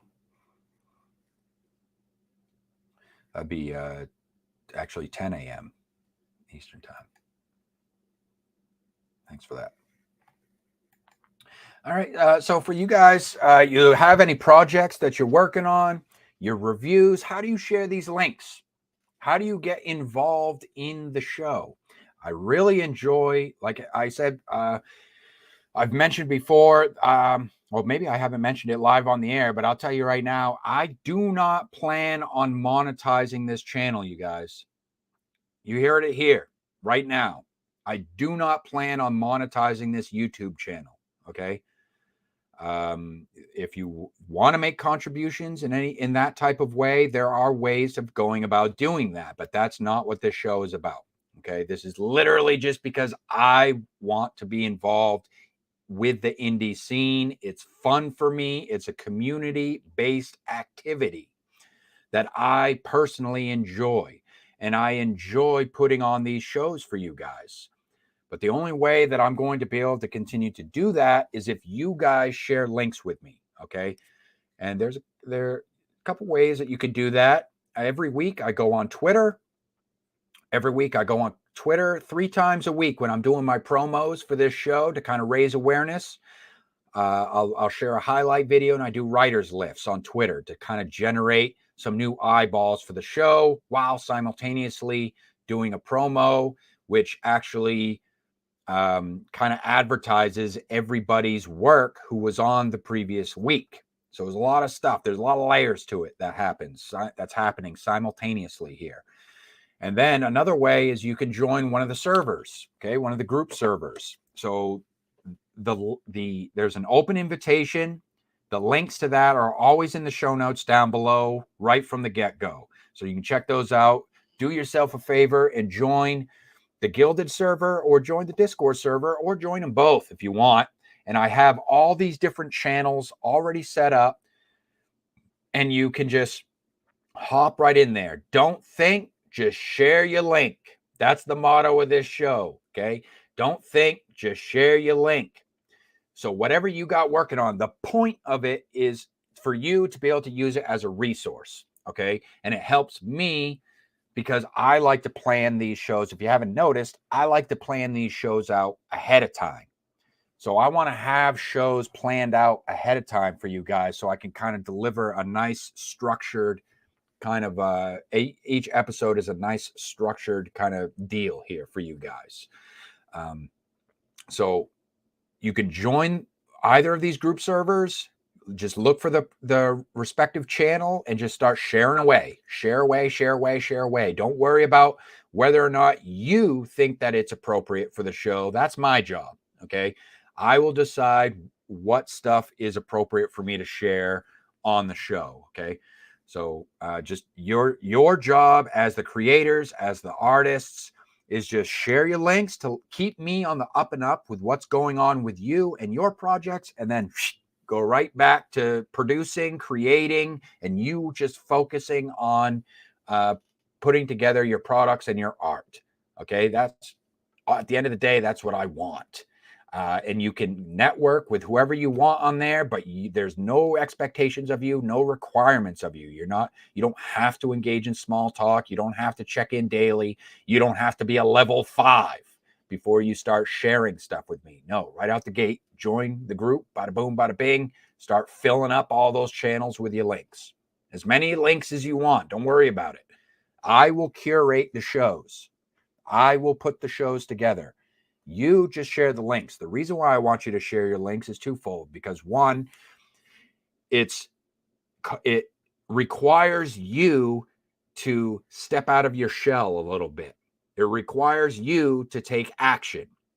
Number one. So I want that interaction. I want to encourage people to get engaged with the scene. Okay. So take that small step, that little baby step, and start sharing your links with me. And number two, it acts as permission. That's a me thing. That's a personal thing.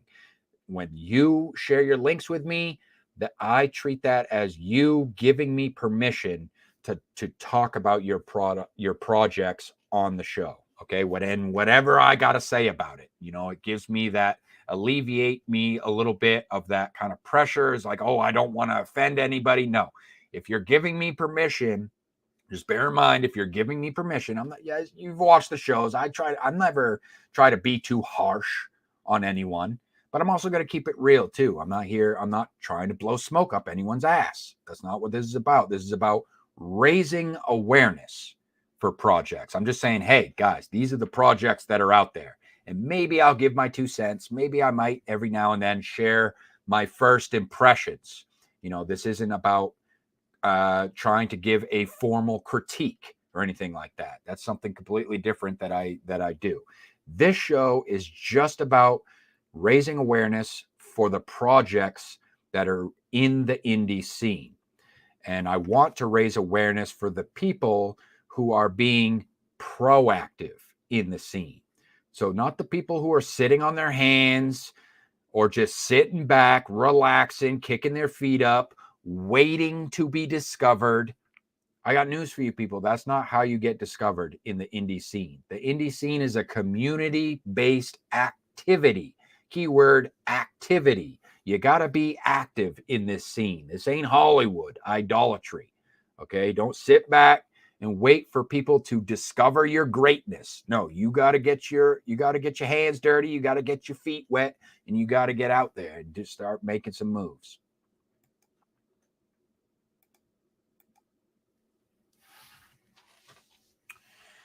And so have you heard? I want to know, have you guys heard? Have you heard of the incident on I-97? Because if you haven't, you can head on over to Doorway to Nightmare. And they're on their 7th season. This is episode 4, the incident on it's I-75. I don't know why. Little typo there. There we go. There. Have you heard of the incident on I-75? Doorway to Nightmare. You can head on over to Doorway to Nightmare channel. And this episode of the show, they do, so this is audio dramas, kind of like old-timey radio type plays, if you will, audio drama plays. And in this one, they kind of switch up. This one's interesting, and it's kind of a standout. This is kind of a standout episode because they kind of switch up the format a little bit. And I like that. And I told Winslow that he's kind of keeping the audience on their toes by switching up the format like this. So it's kind of like each episode is kind of a standalone in the sense that each episode presents a brand new story with a fresh cast of characters played by real human voice actors. And this one just so happens to include yours truly as I try to expand my creative horizons. As far as that goes.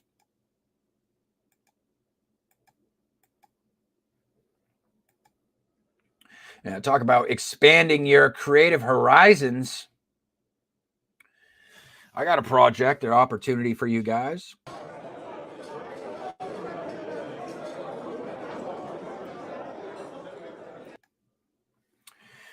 The Storyteller Society is accepting open submissions. This is a public collaborative project that I launched on the eve of 2022. What I'm looking for from you is flash fiction. For this project, that is fiction that is between 500 to 2,000 words, okay? And it can be any genre whatsoever. The way that I market this is it doesn't really matter the genre. And if your work is approved, then you will effectively book yourself a room at what I've dubbed the Hotel del SS, where all the members of the Storyteller Society stay, where your contributions will be free for public viewing, okay, from now and indefinitely.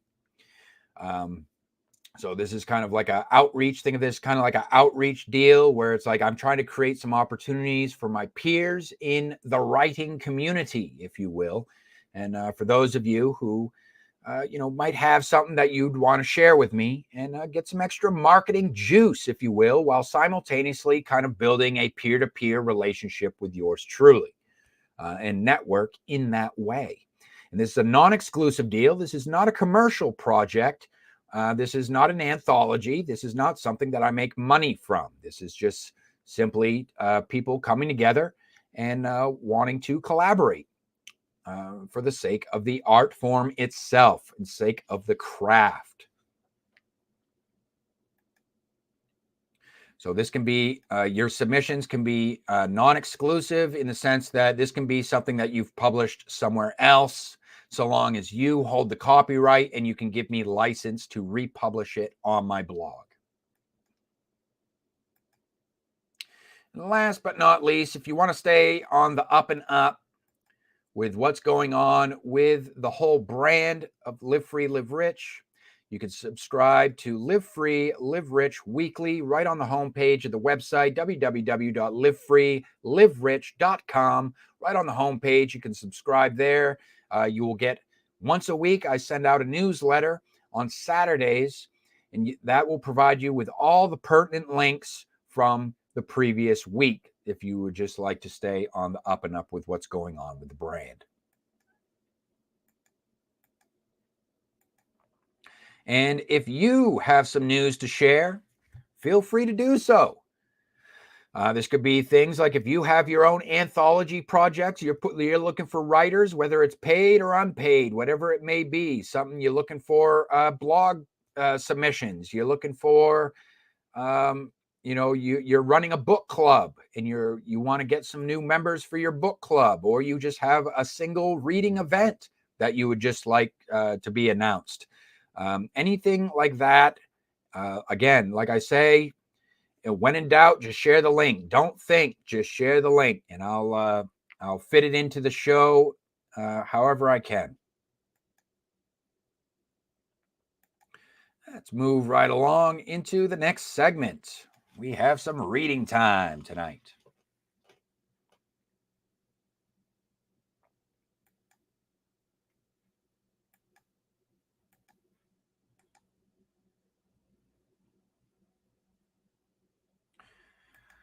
So this is actually a web novel that was shared on the Discord.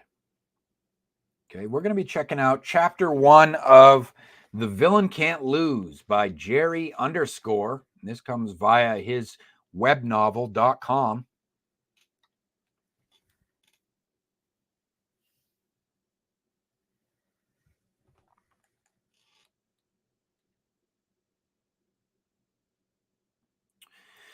There's a link. There actually is right now. There's a link down in the show notes, skunks. Just scroll, just check out the show notes down below and scroll all the way down to the tab where it says announcements, and you'll find the link there for the Storyteller Society.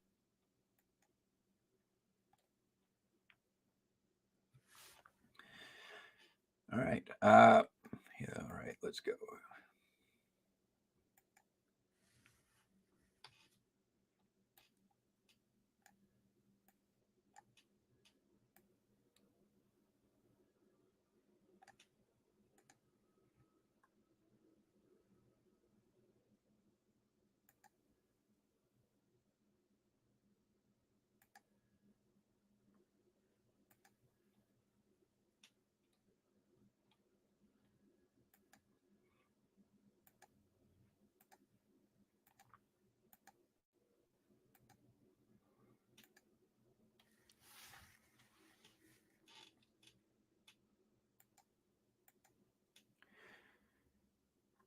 All right, so The Villain Can't Lose. Let's get right into it. It's chapter 1, New Perspective. Again, I let out a long sigh, checking this month's bill. Another hard month. I squeezed my eyes and sat down on a wooden chair next to it. Running my fingers through my short, dark hair and holding the white sheet of paper that was filled with nothing but a long list of numbers, I was forced to take a deep breath. I could not believe that just one damn paper held more power than I could ever. Just with this one piece, I and my mom could easily get evicted from our apartment.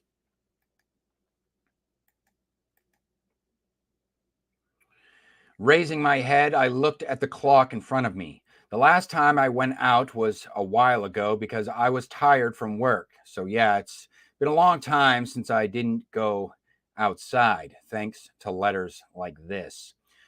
When Dad passed away due to his illness, Mom and I were left with a huge debt, which took a few years for us to pay off. If we didn't have the right amount of money to pay it on time, we would be homeless.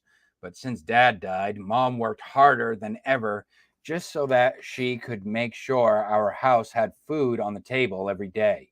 But so did I. I took a year off from college so I could find a job and help her to gain a bit of financial stability. But these bills never seemed to end. With every month, we would receive higher and higher ones, almost as if we were cursed by the debt collectors. It's not like we don't want to pay them either, but how are we supposed to do that when no matter what we do, the numbers of bills goes up? I heard Mom say something about having a second source of income once a week, but that would only be possible if I get back to college in September, right? Right now, all I could do was just keep my head down and pray while hoping for a better future. Breeze. And then the sound of the doorbell pulled me out of my thoughts. I stood up and walked toward the main entrance. When I opened the door, I saw a woman standing there with short brown hair. She was wearing a black coat and a skirt that was slightly above her knees. She smiled at me with beautiful green eyes. Mrs. Key? She's not home, I replied slowly, trying to understand who she was. She handed me an envelope. This is from her husband. Her husband? I stuttered for a moment, knowing damn well that Dad was no longer here with us. He said he loves you very much and wanted you to have this money, so please take it, she said with a sad tone, passing the envelope towards me. My heart sank into my stomach hearing her words. I muttered, "Really?" As I held my breath for a brief moment, I felt how the pressure in my body grew even stronger and the back of my head wouldn't stop tingling. This couldn't be Dad's death, I gasped, as everything around me felt like a complete blur.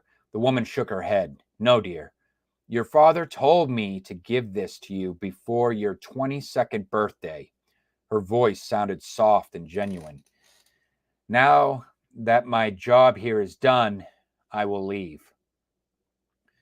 And then I saw her turn around and walk away. She was right. My birthday was almost in 2 days. You shouldn't have come by. This isn't right, I kept thinking to myself while staring at the still open door. I had thought that the worst thing was over, but I was wrong. I turned around hastily, closed the door behind me, and pushed the old letters filled with reminders and bills away with my right foot. I had to check the letter in my hand and make sure that it wasn't some kind of scam before I brought this to my mother. Cold sweat covered my hands as I placed yet another white envelope on the kitchen table. My heart started pounding harder and faster as I picked up the letter and decided to read it. It was from Dad. Dear Liam, as of now, you are supposed to be all grown up and have a clear future goal. I wish I was there to witness all of this, but unfortunately, things sometimes don't go as we plan. I know you might think that this letter is fake, but it's not. Trust me. I'm dead serious. I'm dead serious about this. I wish I had more time with you and your mom. I wish I was able to see you make mistakes and learn from them, help you to choose your future wisely, and guide you through the hardships of life. I'm sorry for failing you as a father and leaving you alone instead, not being there for both of you. I really hope that the money I left for you will help you and your mom to get out of debt. Dad. With the last sentence of the letter, I felt how my hands began to tremble as I stared at the words that were written by his very hand. So this is true. Dad actually left me and Mom money, I muttered to myself as I slowly bit my cheek. It felt like I was dreaming. I couldn't believe that Dad actually wanted to help us out, even though he died a few years ago. What made him do that? Was this his last wish? Did he know about this and did this to make me happy? I leaned against the wall, feeling like I was falling into a deep depression. This letter reminded me of the novel he liked so much, where the hero of the story was the most basic good guy who always wanted to help everyone more than he wished and could. It was his favorite character, but I sympathized with villains more, especially the side villain, Rowan, who was forced to turn into a demon and then died at the hands of the novel's hero. What am I thinking now? Why did this story come into my mind out of nowhere? I shook my head to clear such thoughts and put the letter back into the envelope. This actually gave me hope that my mom will no longer need to struggle anymore and I will be able to go back to college. A great amount of weird tingling vibrations went throughout my body just thinking about it. I could feel my lips getting curved into a smile. I need to see Mom. I squeezed my eyes once again and put the envelope deep inside my black leather jacket as I rushed out the house immediately. The weather seemed lovely today, and the warm spring breeze blew into my ocean blue eyes. I felt like a kid running through the streets of the city, but my thoughts weren't here right now. I couldn't think of a time I was ever happier. My spirits brightened as I felt how my mood was lifted too. Joy was taking a hold of me for the first time in these 7 years. The loud city noise wasn't even bothering me anymore. Instead, I enjoyed even the sounds of the cars passing by and the people walking their dogs, smiling and laughing with each other. I was in a good place right now, and I knew that it's going to stay that way. As I stood near the zebra crossing, waiting for the light to change so I could cross the road and make a left turn, I noticed a toddler lose control and started running straight before his mom was even able to notice that. Beep, beep. A woman in a dark blue car was pressing a signal, hoping that someone would stop the kid running, and that was when my instincts took over as my legs moved on their own. Hey! I yelled as I jumped onto the zebra, and everything seemed to have kind of stopped for me for a moment. The car that was coming towards me seemed to have slowed down, and the boy also stopped running as he saw me approaching him. The silence on the street was filled with the screaming of the horn of the car and my own heartbeat following the squeaking sound inside my ears. As I pushed the boy forwards, I saw bright, fire-like lights welcoming my head. After that, everything around me became blurry as my body lifted itself and flew through the air until I landed in a heap on the ground. I was lying there, unable to even lift a finger, seeing the eyes of people everywhere and hearing things that were distant to me. I calmly stared back at them and felt a nervous laugh escape my lips. Mom was the last thing that was on my mind before I felt how a loud heartbeat slowly stopped beating, making the uncontrollably annoying sound, after which I was forced to close my eyes. Is this the end for me? Uh-oh. Well, a good day, just like that, a good day changes. That is chapter 1. I'm going to leave on a cliffhanger there. I don't think that he died. At least I wouldn't think that the author would kill off the main character in the first chapter, but certainly this may change or have an effect on his outlook on things moving forward, depending on the type of damage there. And we shall see. Perhaps that's a little setup for a little characterization later on in the story.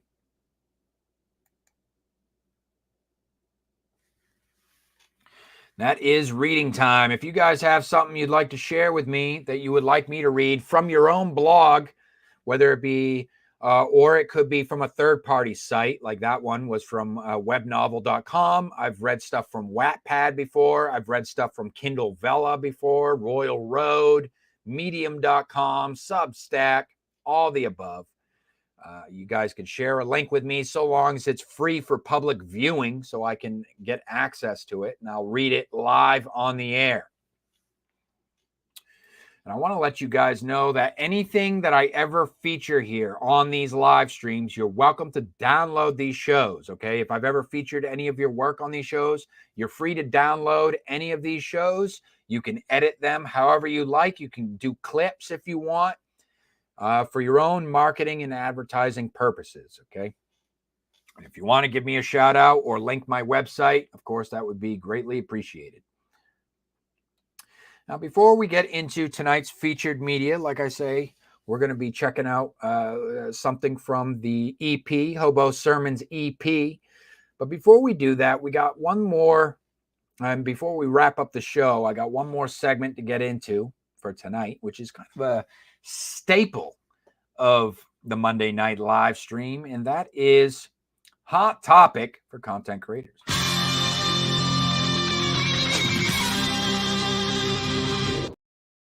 Yes, Hot Topic for content creators. This is where I pitch a hot topic to you guys. You guys turn around and create your own content on said topic. And if you tag me in your video or share a link with me, then I may feature your video during a future live stream. That's right. Or else you're always welcome. Just go ahead, drop some comments down below, weigh in on the topic. You can kind of lay out your points, and I will address those comments during a future show. Or else you're always welcome to go back and revisit any of my previously pitched hot topics. And if you want, you can leave comments over there, because I will revisit those, any of those videos, or you can write up your own blog post if you want and come up with your own subject on said topic as we kind of continue to embroider these topics and we continue these conversations together.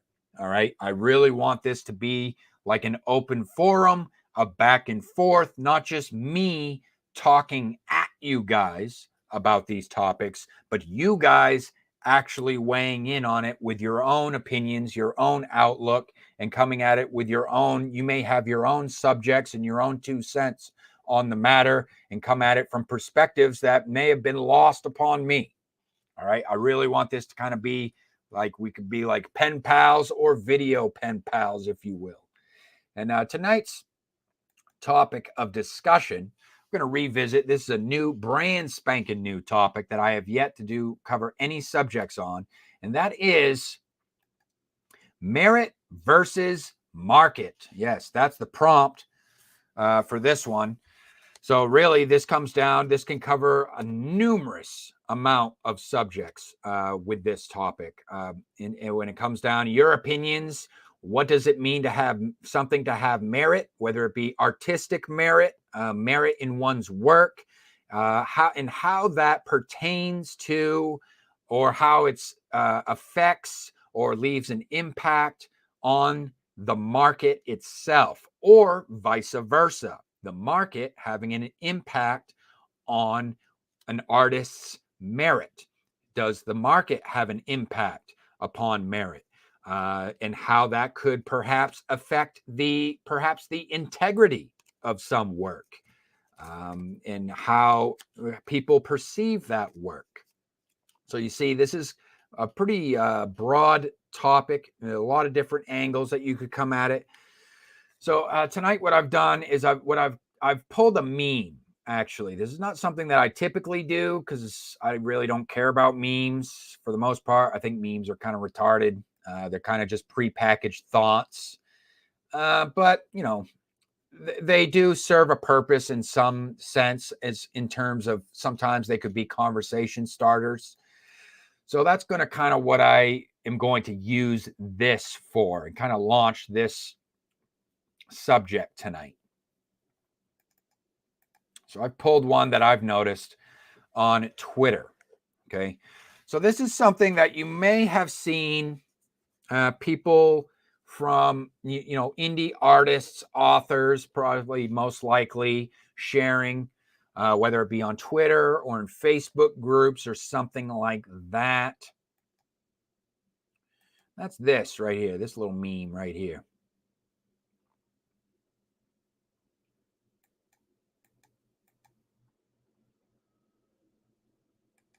So we got this meme right here. Take a look at this.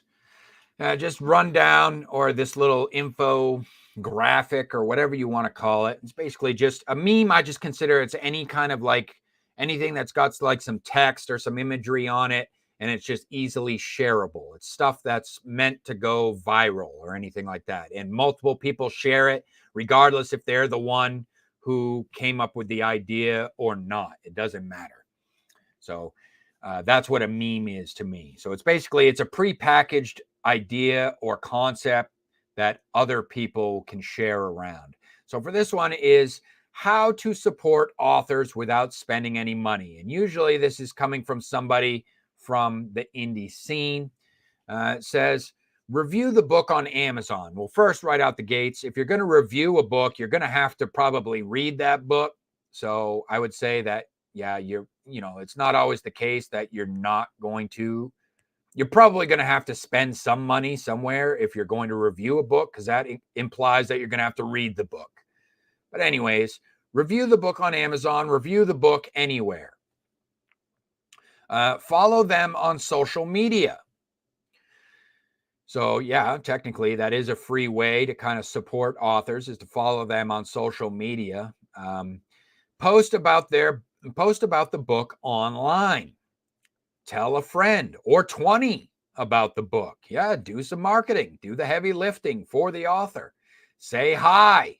Well, that's, I don't know how supportive that is. I mean, that depends on the individual. Not everyone wants to engage in small talk with the fans, but yeah, I mean, that might make an author's day. If you say, hi, listen, I read your book, I enjoyed it, whatever, you send them a little message. Authors might like some fan mail as far as that goes. Ask your local library to add the book to the collection. And that I would just push back and say, maybe not every author wants their book in the public library. But yeah, I guess that kind of goes hand in hand with review the book on Amazon.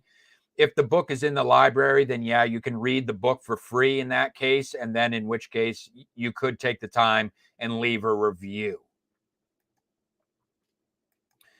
So let me get into why I've kind of chose to share this meme tonight. So for one, the thing about it is I'm not really, might be a little bit of a hot take, but this is hot topic. And you guys, like I say, you're welcome to come at it from your own angles and own perspectives. This is my personal perspective. I really don't find this very tactful for authors to be sharing this type of stuff around, because for one, it kind of implies that people are stupid. You know what I mean? It's twofold. One, it kind of implies that people are stupid. People don't already know this stuff already, as if they don't know their way around social media. They don't know how to do a retweet. They don't know how to share posts. For instance, one thing would be if you see an author sharing something like this and you say, okay, all right, I see the author knew how to share this meme.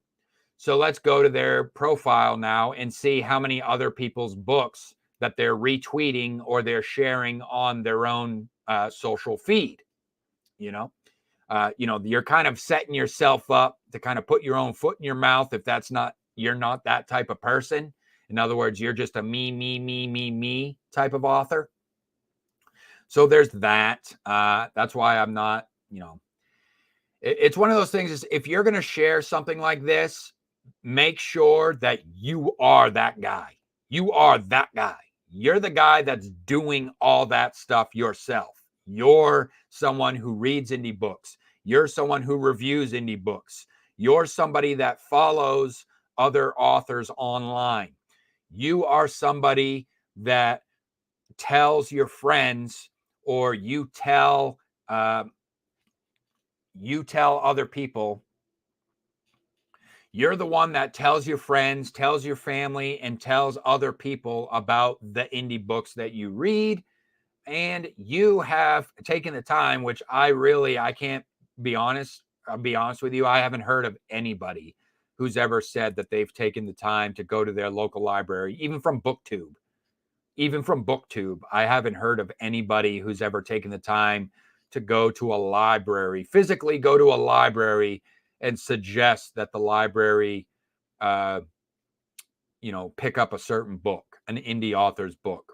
I don't even know how that works, if that's even something that you can do, because it's not. So I'll admit it's not something that I've ever done. Me, I just buy them. I don't go to the library. I don't frequent the library. I can't remember the last time that I've been to the library, to be honest with you.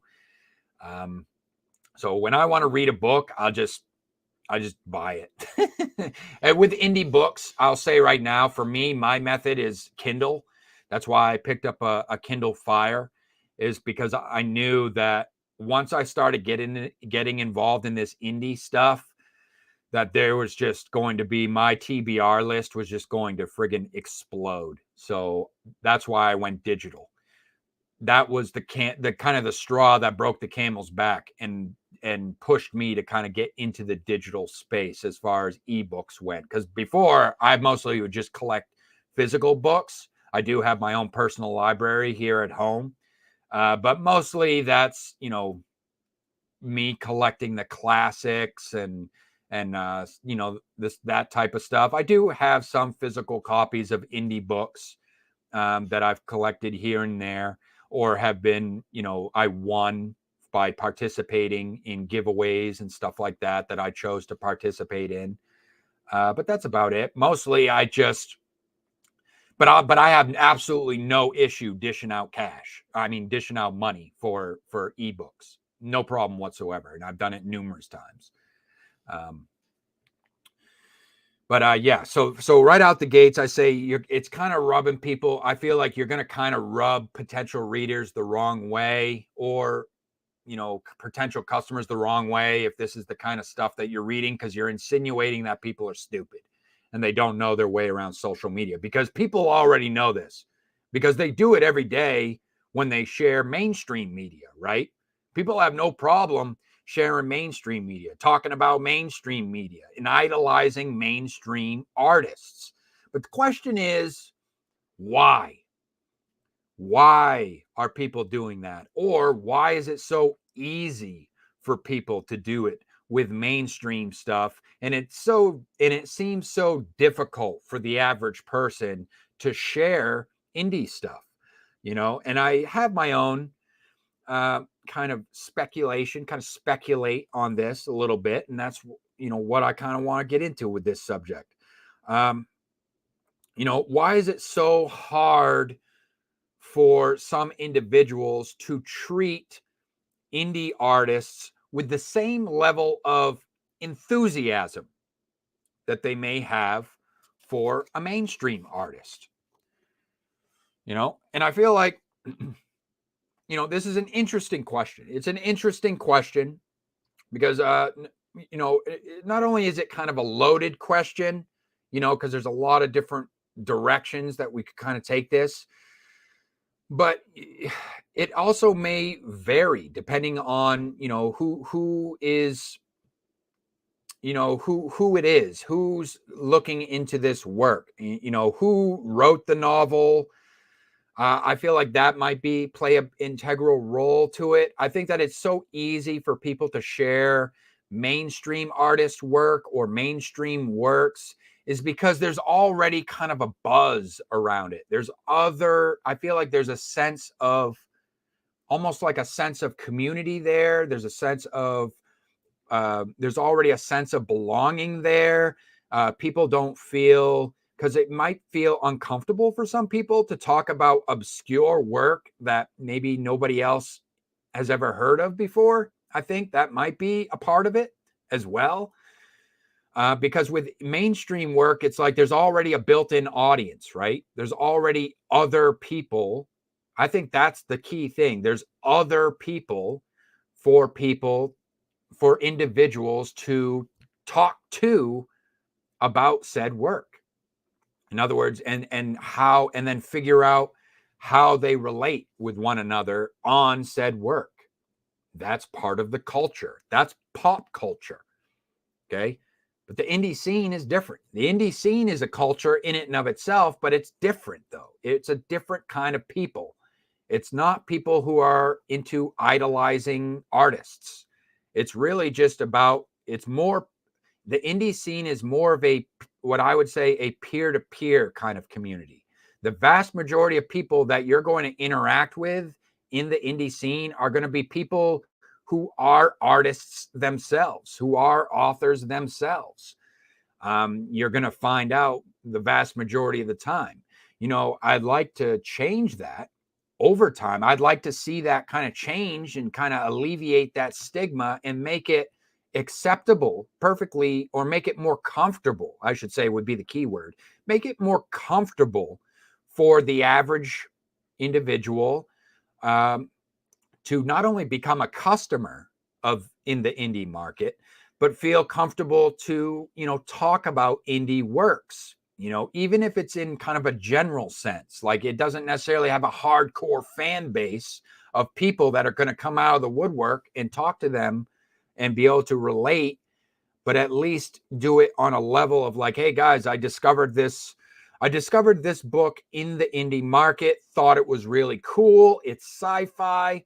And for you, I know some of my fellow readers out there who really like sci-fi. If you're a fan of this author that you know a lot about, you might want to check this one out, type of deal. That type of stuff. Kind of normalize, if you will, that kind of interaction. But there's also another side to this meme where it's almost like, and I might catch flack for that, but I gotta keep it real. There's almost like in the indie scene, sometimes there's like this sense of entitlement with some, with people. There can be this kind of sense of entitlement. Like, people are just, let me get into it. It's like, if you think, let me paint a picture. So it's like, if you come into the indie scene, right, you're going to make a conscious decision to take the bull by the horns, and you are going to self-publish your first novel, or you're going to self-publish your work. You say, screw traditional publishing, I'm going indie. Hey, more power to you as far as that goes. And I definitely respect anybody who's willing to do so, willing to take the time and see their own project all the way through to the end. That says something about people, and that means something for sure. The type of individual that's willing to do that. But I think sometimes what people fail to understand is just how vast the independent scene is. You ain't the first person to do it, in other words.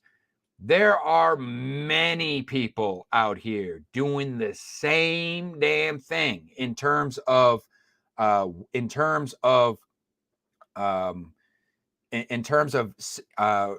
seeing projects all the way through to the end and doing it on a level that is kind of neck and neck with the mainstream in terms of production quality and value. Now, that's not to say to discourage you, but that's why I say there's room for everybody to get involved, because the indie scene is a community-based activity. So the bottom line here is, when you're sharing a meme like this, if you're thinking about sharing a meme like this, I think the first question you should ask yourself is, why should people care? I think that's the big part that, might get overlooked when someone is sharing a meme like this, because for one, people aren't stupid. They know how to use social media. It's not difficult. It's very easy to retweet stuff. It's very easy to share links. It's very easy to post about, people's work and stuff like that. It's very easy. But the question is, why should they care? Who are you? You know what I mean? Who are you? And I don't mean that in an elitist sense. And I say that, like, if you think all you have to do is write a great novel, and you may have a great novel, you may be, you may compare yourself. You might be that guy who compares himself to Tolkien.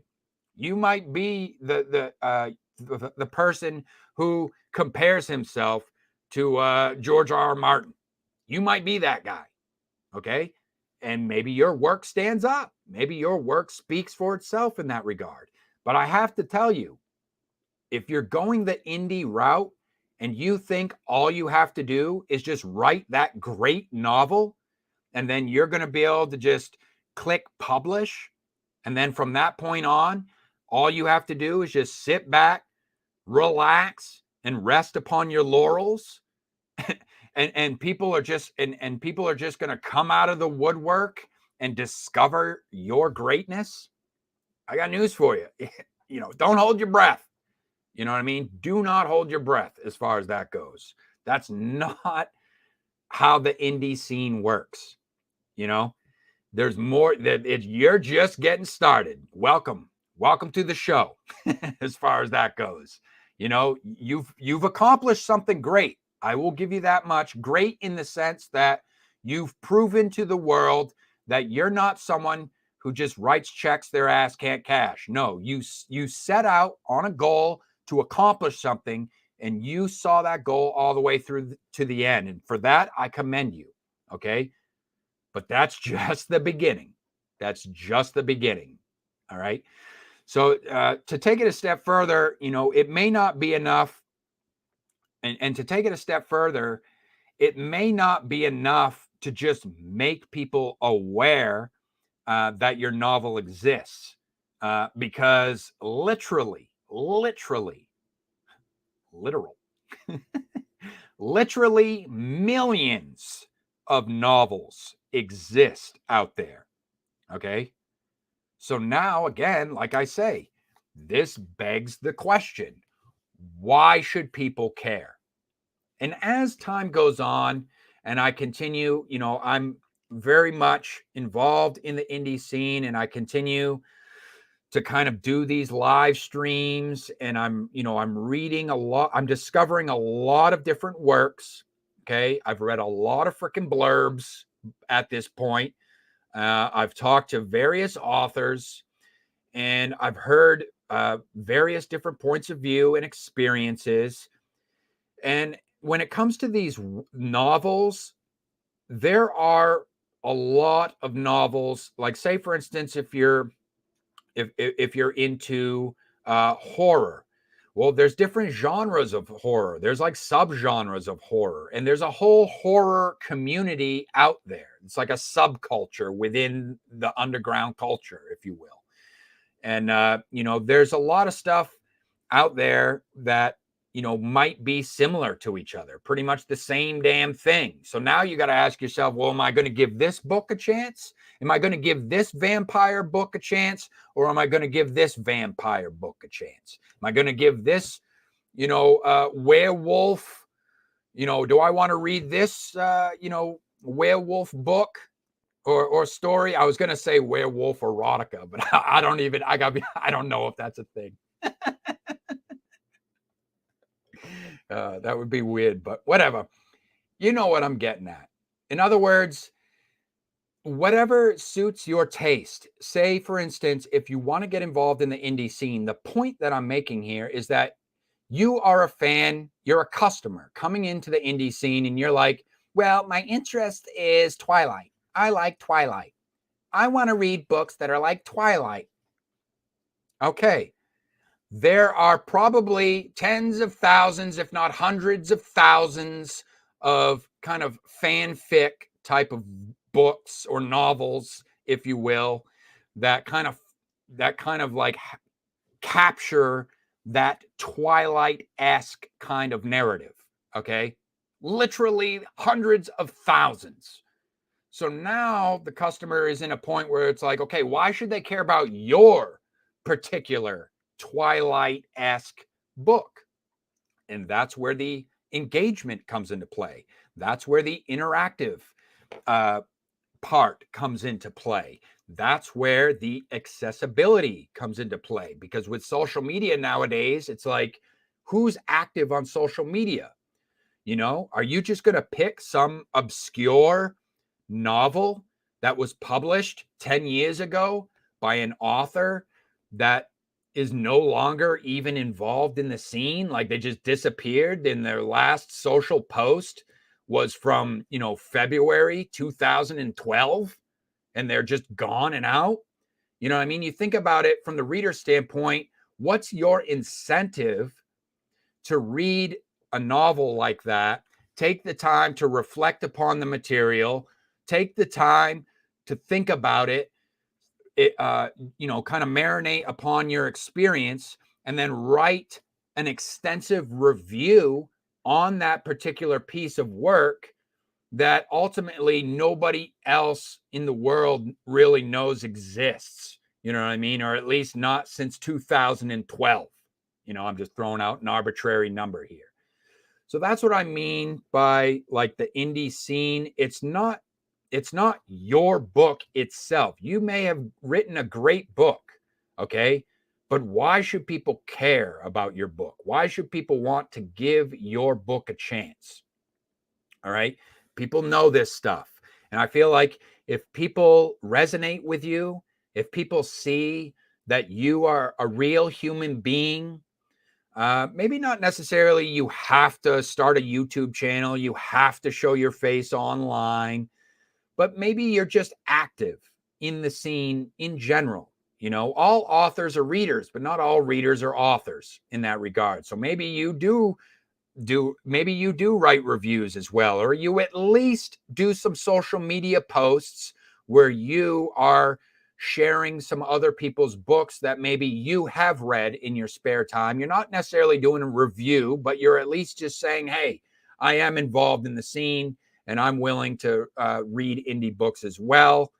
Every now and then you do something like that, or you go on shows. You kind of donate your time, if you will, and you go on to people's podcasts and you support the culture, as it were, within the indie scene. You're active. I feel like that's the type of stuff that shows potential customers and readers that you actually care about the scene. You actually care about what's going on, and you're not just out here to just make a buck off of people. And you say, oh yeah, support the indies, guys. By the way, buy my book. Anyways, I'm gonna go back and I'm gonna go check out the new Disney release, and I'm gonna spend all the rest of my free time literally just talking about what's in the mainstream, and that's it. That's all I'm gonna do, guys. Oh, but by the way, I'm an indie author, and buy my book. You know.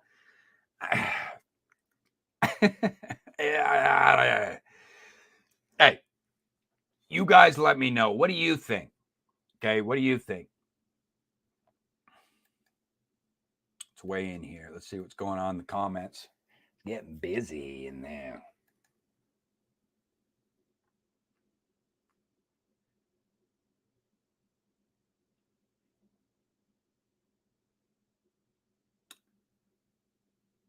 Thomas, what's going on, brother? Good to see you, man.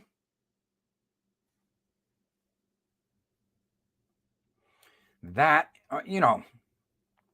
I feel like to me that's common sense. It does not necessarily have to be a tit for tat, but if you're gonna share, I feel like the audacity. Maybe that's it. It's the audacity to share such a meme or share such a post, but you yourself are not actually doing that. It's like, come on, man. Come on, man. You know?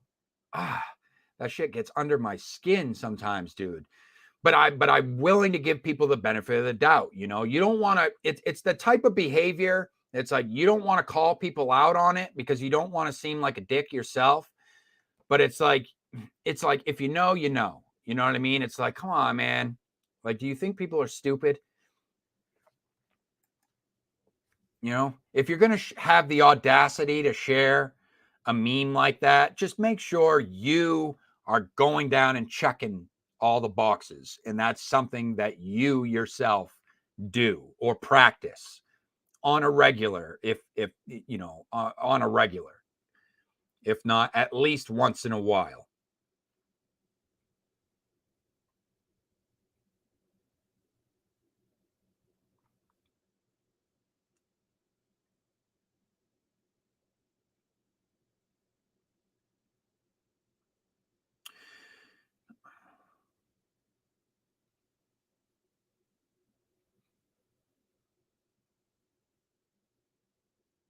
So what was that?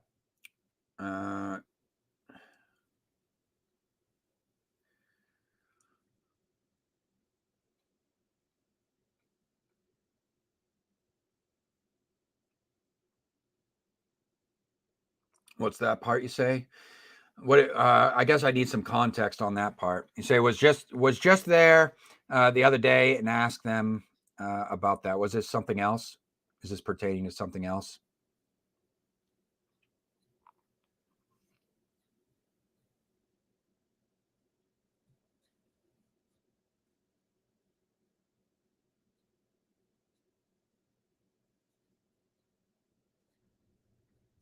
Yeah, I think so.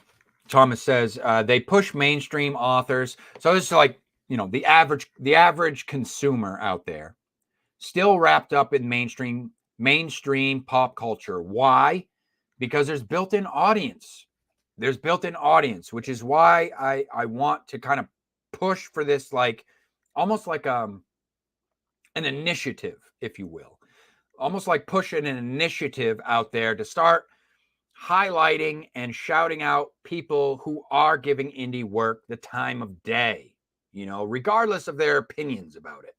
At least have some mediators out there that are willing to play middleman for between these readers and these authors out here to kind of talk about these reviews and give readers the time of day.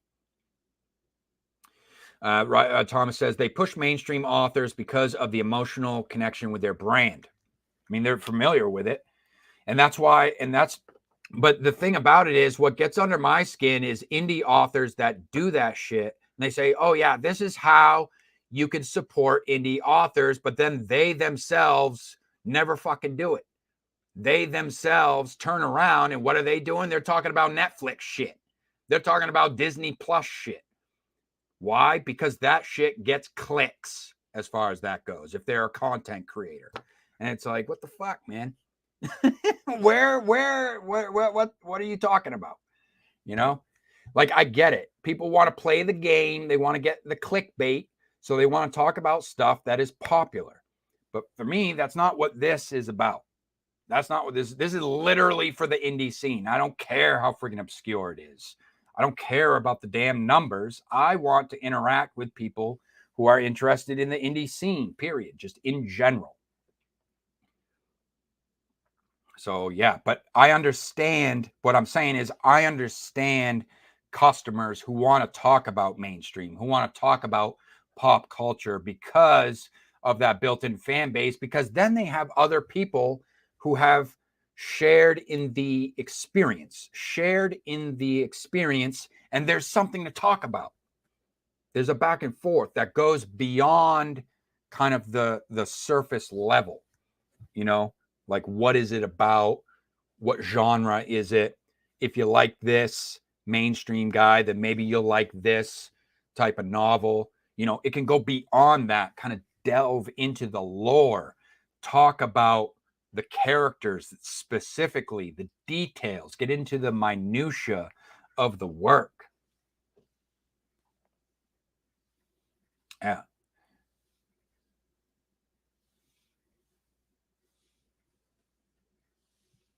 I appreciate you stopping by, man. DA Bell, what's going on, brother?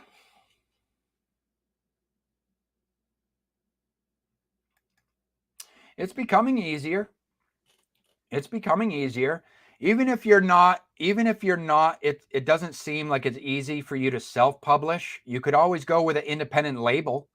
There's plenty of, you're not willing to go the traditional route and send out, thousands of query letters and wait around for results.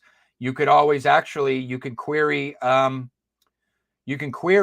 independent labels, or just reach out to independent labels or small press companies directly, usually through their website. Usually if they accept submissions, they'll have a whole about section in their about section, or they'll have a tab on their website if they're open to submissions or their submission process. There's a bunch of them out there. I wish some of them would get in contact with me so I could start talking about some of them. But there are some out there. Like tonight, ironage.media was brought up. That's one of them. I don't think he He still launched a magazine, but I don't know if he's still accepting submissions for the second issue of the magazine. Oh, thank goodness. Thank goodness. I'll have to look into that sometime.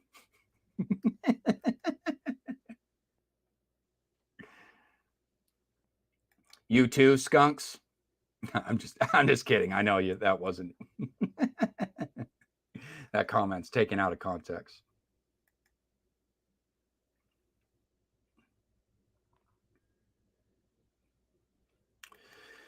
Rachel weighs in. Rachel says, so I have a friend that writes reverse harem erotica. She said, my book will likely never get seen. So I told her I'd never read smut. So I'll read and talk about it. Wait, you said likely never get seen. So I told her I'd never read smut. So I'll read and talk about it all over social media.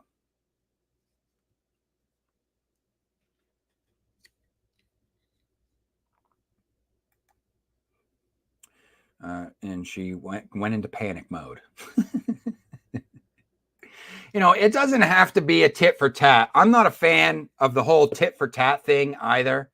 Like, oh, you read my book and I'll read your book and then we'll do a review swap. You know, there are people that do that stuff too. I kind of categorize that under like the whole follow for follow thing and all that. Look, you don't want to follow me. I don't give a shit. I don't follow people online. I don't. What I do is I have lists. All right. There's reasons I have my own reservations, my own personal reservations as to why I don't openly, at least not on Twitter. I don't openly follow people on Twitter or on Instagram. I have my own personal reservations for that. No need for me to share it with you guys. You know, you might just think it's weird or whatever, but I actually do have lists. So I add people to lists, and that's how I keep tabs on the people that I want to keep tabs on. Keyword, I want to keep tabs on. It's quite the contrary. You don't want to have a bunch of randos following you. You don't. It actually looks bad. It's called ratioed. So if you have, for instance, my Twitter's been around for a long time. I've been on Twitter since like 2012. So there's a lot of followers that I have on Twitter that are following me for reasons that are no longer relevant for the reasons why I use Twitter anymore. So I don't get a lot of engagement on my posts on Twitter, but yet I have over 1,000 people following me on Twitter. I know that does not look good. It looks like the people who are following me don't give a shit about what I'm posting. So if you're in that boat, you don't want to do follow for follow. Trust me, don't follow people that you aren't interested in. And don't ask people to just follow you for the sake of the numbers. You don't want just the numbers. Trust me, because if people aren't stupid, again, people aren't stupid. If you have a shit ton of people following you, but it looks like nobody gives a shit about what you're posting because there's no engagement, there's no interaction. Well, what are people to think about you? You know what I mean? What are people to think about your work? You know what I mean? Does it seem like people are really enthusiastic about what it is you do? I ask these questions rhetorically, but you know, that's the point that I'm making is like, keep my thing as I continue with this social media crap. Okay. Cause I don't really care. I don't care a whole hell of a lot for social media, but it is helpful. It has increased accessibility, and it has kind of destroyed the gatekeepers, as it were, in terms of for artists to be able to just have a direct line of connection with potential patrons and people who appreciate what it is that they're putting out. But I would say you're getting involved in social media.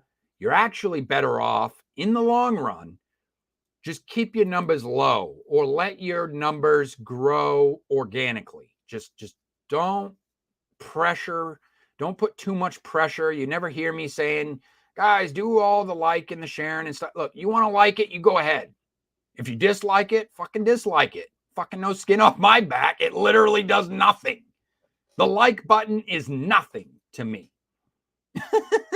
Might mean something to a quote unquote algorithm, but I'm not here to satisfy an algorithm. I'm here to satisfy living, breathing human beings. You want to talk about art? You want to talk about work? Here I am. I'm real. I'm a human being. I breathe. I create. I want to talk with people who are active in the scene. Where are you people? I hear a lot about the community. You know, I hear so much about it. Where is it? The people who want to commune, interact. You know, that's what I want to do. That's what I want. Fuck the numbers, okay? A follower means nothing to me if they're not going to be involved. At that point, you're dead wood to me, to be quite frank. You know, not to say you got to be involved each and every single time I post, you know, but I'm here for the people who are involved. I'm here for the people who are proactive. I'm here for the artists that might feel lonely or isolated in their craft, because it can be a lonely and isolating thing to be an artist, to be a writer, you know, and you're working on your own projects. It's just cool to know that there's other people out there that are willing to interact, not there to just talk at you and say, it's all about my content, you guys. It's all about my content. Just comment on my content, and maybe I'll read your comments. Maybe I won't. Maybe I give a shit about what you have to say. Depends on my mood that day. But more or less, just do it because I'm trying to please an algorithm. You know, I want to be YouTube famous, or I want to monetize everything, and I want everything to be about making money. You know, I can't stand that shit, man. Where's the merit come into play? When does merit come into play? When does it come about artistic merit, appreciating the work itself? You know, yeah, we want to build a market for the indie scene. We want to build a market. We want to foster a healthy environment where customers can come in, or potential patrons, I should say, can come in and start appreciating the arts that are involved in the indie scene. But we can't forget why we're here in the first place. You know, this ain't mainstream, man. This ain't a Hollywood production. For at least not for me. The bottom line is not the most important thing for me. The bottom line isn't the most important thing for me.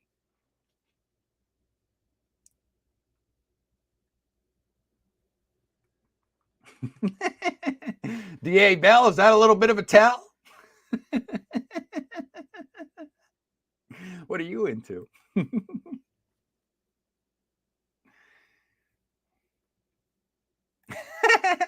Fun fact, that was actually a time in YouTube history. I was there. I was there when it was written. In YouTube history, it was the 2011-2012 days of YouTube. There was a whole, it was like boob gate. You know, I don't think they called it boob gate, but it was a thing where like girls were literally just putting their boobs in the thumbnail. Not boobs, but, you know, not naked, but just like cleavage. They were putting cleavage, out of context cleavage, in their thumbnails. That was a thing. That was an actual thing. that was a trend on YouTube for a while, back in the 2011-2012 days. And I say, hey, it's neither here nor there. Okay, so that it's closed. But yeah, the magazine, you know, that's one of those opportunities that are out there.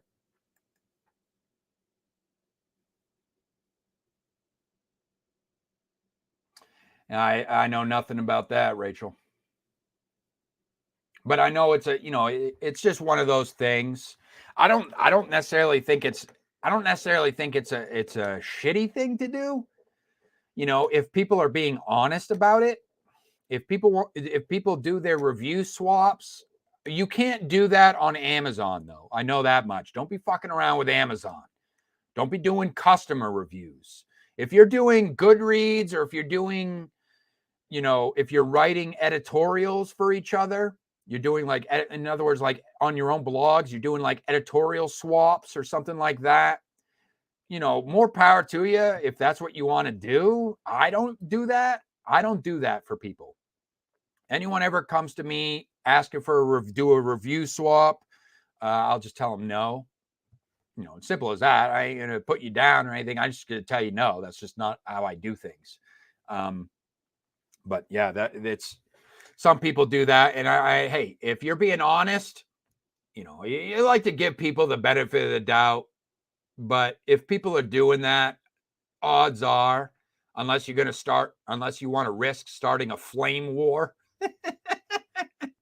between authors, you know damn well they're just patting each other on the back, you know. And that's why I'm very upfront with that, because then there's no benefit, because then it's beyond a reasonable doubt at that point. If I'm reviewing somebody that I just so happen to know and be acquainted with from the indie scene, you'll know it's legit. Okay. And if you've read any of my editorials, you know I don't pull punches as far as that goes. Did they? They threw each other under the bus. That's fucking rich.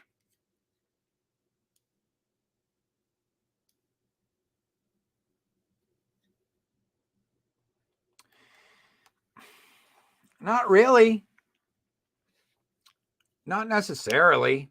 I see what you're saying. D.A. Bell writes, until the indie authors start selling millions of copies, then we'll start getting support. Can't compete against these media franchises with shelves of comics, novels, and video games to consume. Sure, because of the built-in fan base, the pop culture. You know, the average consumers want to get involved because it's a social thing for them. You know, plus it's a familiarity thing. But I think as time goes along, more and more people will become familiar with some of the names. There's going to be the cream that's going to rise to the top, of course, in the indie scene, within the indie scene. And, you know, they're going to draw more eyeballs to the indie scene, which may inspire other people to want to create and get involved. And if there's people out here saying, listen, you guys who are new to the scene, you got to understand that the indie scene is a community-based activity. It's not just about thinking you're going to release the next great American novel, okay? You can think that all you want. That's great to have dreams. But if you think you're going to make it like the people in the mainstream on that, you're just going to rest on your laurels and people are just going to discover you on their own accord, you know, reality might not be so kind to you, as far as that goes, you know. And it's not to discourage people. It's just to say, I feel like if that's you, then you're getting involved in the indie scene for the wrong reasons. And that's a personal take of mine.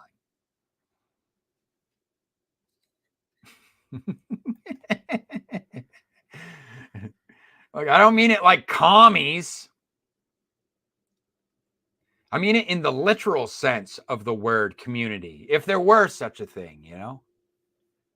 I feel like that's what this is for me. But I don't mean commies. See, that's a whole nother thing. That's the tit for the commie shit. That's the tit for tat. That's the, hey, we're all equal, guys. You know, I reviewed your book, so you review my book. Well, what if I think your book is shit? Are you sure you want me to review your book? You know, we're not all equal here as far as that goes. Everyone's at their own pace. Everyone's got their own skill levels. Everyone's got their own thing, you know, their own, you know, the indie scene, you got a broad spectrum of skill, quality, everything. But I feel like that's part of the fun of it, though, really, because you never really know what you're going to get. You got to get your hands dirty. Maybe you discover those hidden gems, makes discovering those hidden gems that much more of a triumphant kind of feeling to it, because it's like, listen, I'm willing to get down in the muck, dig through the muck, and unearth those gems. You know, that's part of that's the activity part of it. You know what I mean? Doing the reviews, hanging out. This whole online thing is actually fairly new to the activity part. And that's where, you know, the community is actually, it happens organically. That's what I mean. This community thing kind of happens organically, where, yeah, that's a whole nother topic in it and of itself. Like, you got cliques forming. You'll have people, because people work with people, people become comfortable with one another. And then once you become comfortable, I feel like people cling to that familiarity. Me, I have business background. So for me, networking is no problem. I don't mind talking to strangers. I'm comfortable talking to strangers. I don't need to have established a 5-year personal relationship with you in order to have a damn conversation about a common interest. You know what I'm saying? That's not a problem for me. For some people, yeah. And I can understand, and it's difficult to kind of put yourself out there online on top of that. It's not like we're just meeting up at a coffee shop in the in the privacy, you know, just in the privacy of our own company. It's just a one-on-one. No, we're online for anybody to see. So there is that added layer of pressure, social pressure there. And I get that. You know, so that's why I think people kind of become cliquey online, because it's a familiarity thing. People become comfortable with those who have given them a chance and they were nice to them. They were nice to them and they were kind. They seemed like a kind person. So I get that. There will be people and they want to cling to that because it's comfortable. You know, I get it. But for me, not a problem. I'll talk to anybody. I'll talk to whoever wants to talk online as far as that goes. And because I don't do clicks. And I've mentioned that before. I don't do clicks.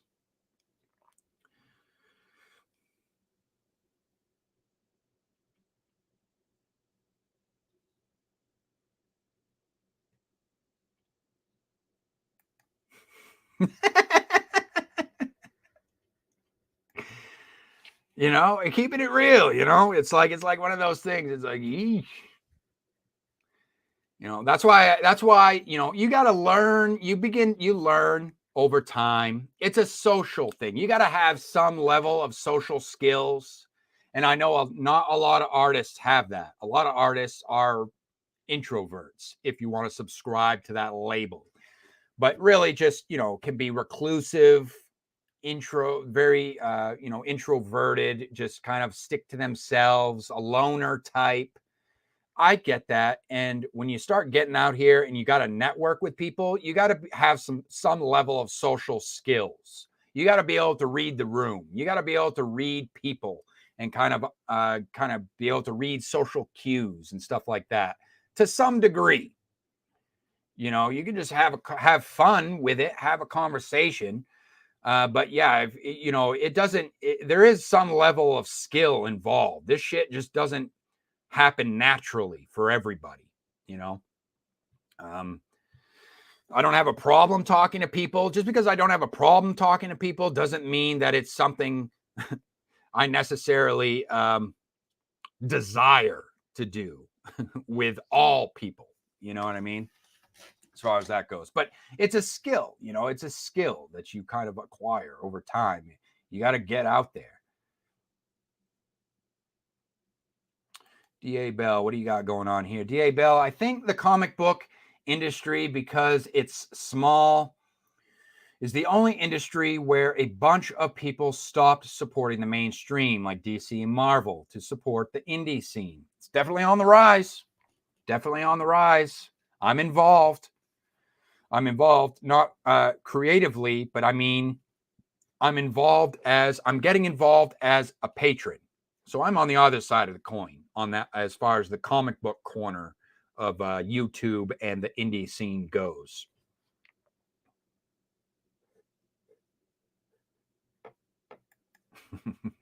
That's a whole nother topic. That's a different hot topic. And I actually have a hot topic for that if you ever want to weigh in.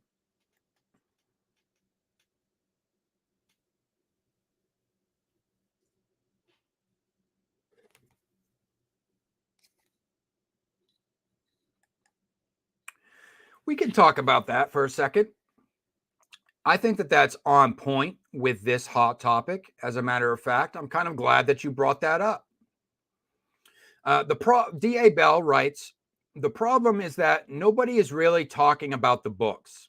I think the Ripperverse is the only real comic getting attention. Now, I think that that is pertinent with this particular hot topic. And why do you think, I'd be inclined, I would be interested to know why you think that comic is getting so much attention.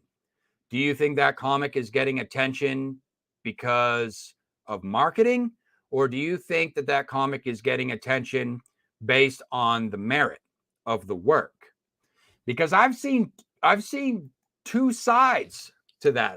I've heard two different sides to that.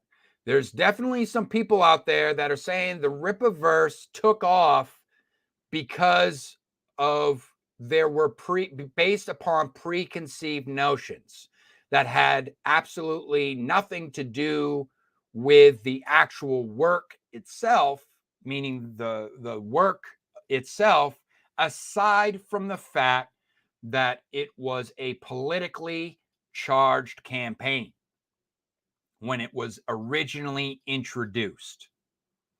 Okay. And what do I mean by politically charged campaign? If I remember correctly, and mind you, this is coming from someone I wasn't involved in that campaign. I wasn't really there when it came out. I do remember the Glenn Beck thing. I remember the whole Glenn Beck thing and how Eric July was featured on the Glenn Beck show to talk about his Rippaverse, the ISOM comic, when it was coming out on launch. And I remember that being a big deal. That was all the rage, all the buzz in the indie scene. Similar to, what was the other one? Brandon Sanderson. When Brandon Sanderson, who is a traditionally published author, came out and did that surprise little video where he was introducing his crowdfunding campaign, where he was going to kind of do like a hybrid type thing on his own and with his people, that was a big deal. So that when stories like that, it's kind of like it works in two ways. On one hand, it's like it's cool because it shines that individual kind of becomes a beacon, whether it be for some people, it could be a beacon of hope, if you will, for the indie scene, for indie creators to say, oh, if that guy can make it, then I can make it, that type of thing. A beacon of light in terms of shining a light on the indie scene and getting, more like the normies or, the average consumer who just is subscribed to Disney Plus and Netflix to say, hey, now wait a minute. This is news here. What's going on? Maybe I should check this out. This looks cool. And I resonate with this guy because he's speaking my language. And what I'm referring to is with the Eric July thing. If I remember correctly, when his project was coming out, it was put out as kind of like politically charged. It was all about sticking it to the mainstream, which nothing wrong with that. That's kind of what the whole indie scene is all about. That's what the underground is about. It's about saying F you to the man, going punk. It's pretty punk to be in the underground scene. You want to do things your way. I commend that. I respect that type of mindset. You know, people who want to lift themselves up by their bootstraps and just get shit done. I respect that. But it was more than that. His ISOM project was about, you know, non-woke. It was kind of like saying it was intentionally, if I remember correctly, it was intentionally advertised as something for the people who are tired of woke type content, which made it a politically charged campaign. And when you have a politically charged campaign, my opinion is when you lead with your politics, with these when you present your creative projects and you're leading with your politics, I feel like what happens is you get people who get involved not because of the merit of the work itself, but for instance, in this case, they just want to stick it to the libs. You know what I mean? And they may not genuinely be interested in the project itself. In other words, the actual art, the actual story, the actual work itself. It's like people are getting involved because it's politically charged and they just so happen to be playing for the other team. And they're like, yeah, this is our guy. We got to support our guy, you know? And for me, I think that has less to do with merit and more to do with the market, in the sense that it's a marketing tactic. You know, it's not about the work as much as it's about sending a message. You know, and, you know, you guys can share your opinions about that. You know, what do you think about that? That's what this topic is all about. Do you think that's what that's what that campaign was all about? You know, or is there some merit to the Rippaverse comic book and the ISOM work? Did you really enjoy it? Do you think the art is top notch? You know, do you think that work was definitely worthy of what was it, $3.5 million? You know, is that a $3.5 million IP? Hey, I haven't read the book. I can't really weigh in on it as far as my opinion goes. I want to hear from you guys. I've only heard of one, aside from, you know, things that happened this week, but I've only heard of like one person. And mind you, I don't go out of my way looking for this stuff. I don't. I'm just talking about stuff that pops up organically based on the people that I follow, the people that I keep tabs on social media. To be honest, I really haven't heard of a whole hell of a lot of people. Yeah, DA. I've heard of plenty of people raving about the Rippaverse, the brand, raving about that, praising it and this and that.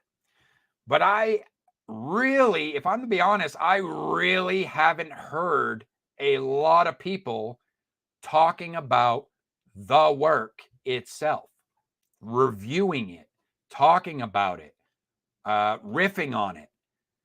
I honestly haven't. I honestly haven't.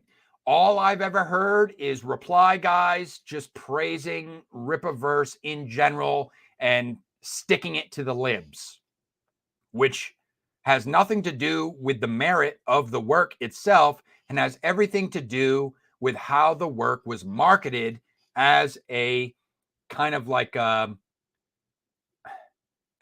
this stuff is for those of you who are sick of woke content, which is political. That's a politically charged campaign. It has less to do with the integrity of the art itself.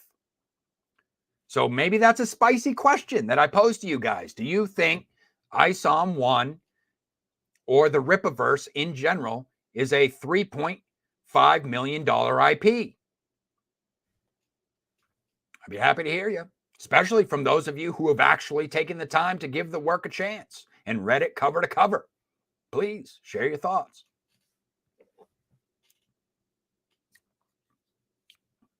All right, I think that's enough. We'll end that one. Plenty on that. Very good. Very good. We're going to wrap things up now. And as promised, we're going to check out the single from Hobo Sermon's upcoming EP. Is the title track on the EP, which is Low.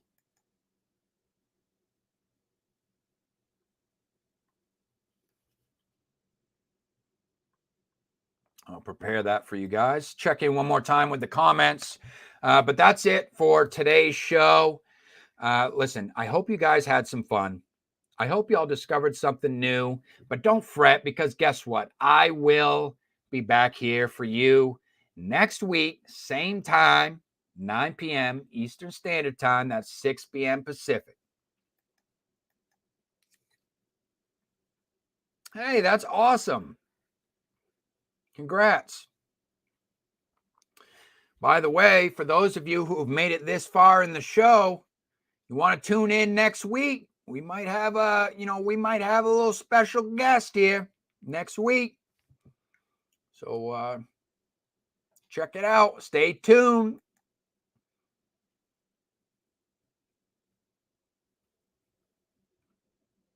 Yeah. And I feel like that can be a double-edged sword, because on one hand, you're getting people fired up. Don't get me wrong. Look, I get a kick. I get a kick out of it whenever I see the Looney Tunes and the Fruit Loops getting all hot and bothered online. I love it. Don't get me wrong. I love to see it. But I feel like when you start bringing that shit into the creative sphere, it can be a double-edged sword that I think that some indies might not be prepared for the backlash as far as that goes, because you're kind of, what you're doing is you're pigeonholing yourself. You're saying, okay, well, now I'm only going to appeal to a particular demographic. Not that you wouldn't appeal to a particular demographic anyways, but allowing that demographic to form organically. Hey, what do I know, right? I've never released a $3.5 million IP. All right. So what do I know as far as that goes? But like I say, you guys are welcome to share your opinions, and I'm going to be here to kind of like mediate and bring that up. Okay. Again, I'm not weighing in on the work in particular, because I myself am the type, even if I DNF, which, by the way, I don't DNF. I don't DNF. I don't what it we call do not finish. I don't DNF books. I shelf books. There are some books that I shelved to return to at a later date, but I never DNF books. And if I shelf a book, then that means I have not finished the book. Therefore, I cannot write a quality review on said book. I don't review books that I've shelved. So, I mean, you could certainly have an opinion, but I wouldn't say that it's legit to be reviewing books that you DNF. I would say you gotta at least be willing to give a book a fair shake and read the whole damn thing cover to cover, no matter how painstaking it may be in the moment.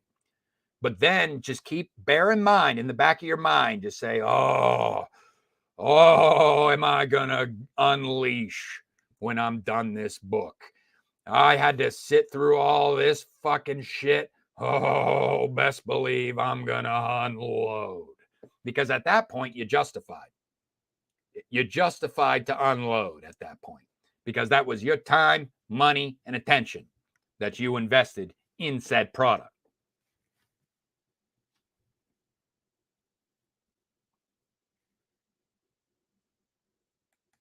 Yeah, man. I'm glad you stopped by, man. Glad you stopped by. You're looking into that Storyteller Society, man. Be interested to see what you come up with. No guarantee. Just because it's free doesn't mean there's a guarantee that your work is approved. But yeah, definitely shoot your shot, man. Definitely shoot your shot.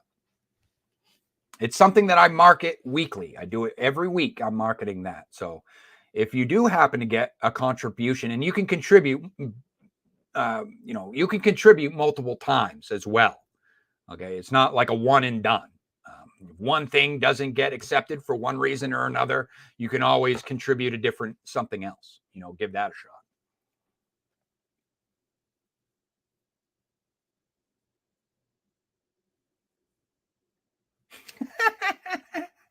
I like how diplomatic you're being in this. Rachel says, yeah, I get pushed for marketing my series in tandem with Pride Month because the MC happens to be non-hetero. But I want to avoid as much politicking as possible. Well, you handled that very diplomatically, I have to say. Maybe we'll get into it.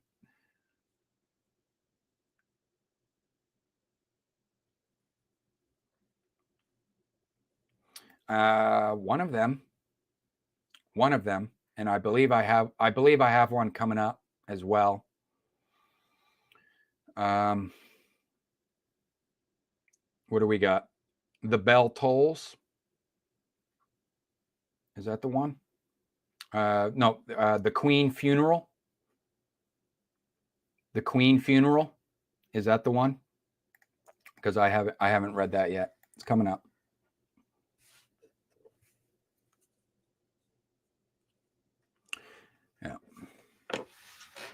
Yeah, and that's the whole other side too. That maybe you can bring, maybe you leave a comment on that, Rachel, if you want to. No pressure. But I'm saying that's a whole nother side too with the marketing, because the other side does the same damn shit. And they lead with their politics. And they say, hey guys, this is safe for LG the LGBTQs, This is a LGBTQ work. Okay, well, what the fuck does that mean? What do you mean it's a LGBTQ work? What does that mean about the story? That tells me nothing about your story. Is it erotica?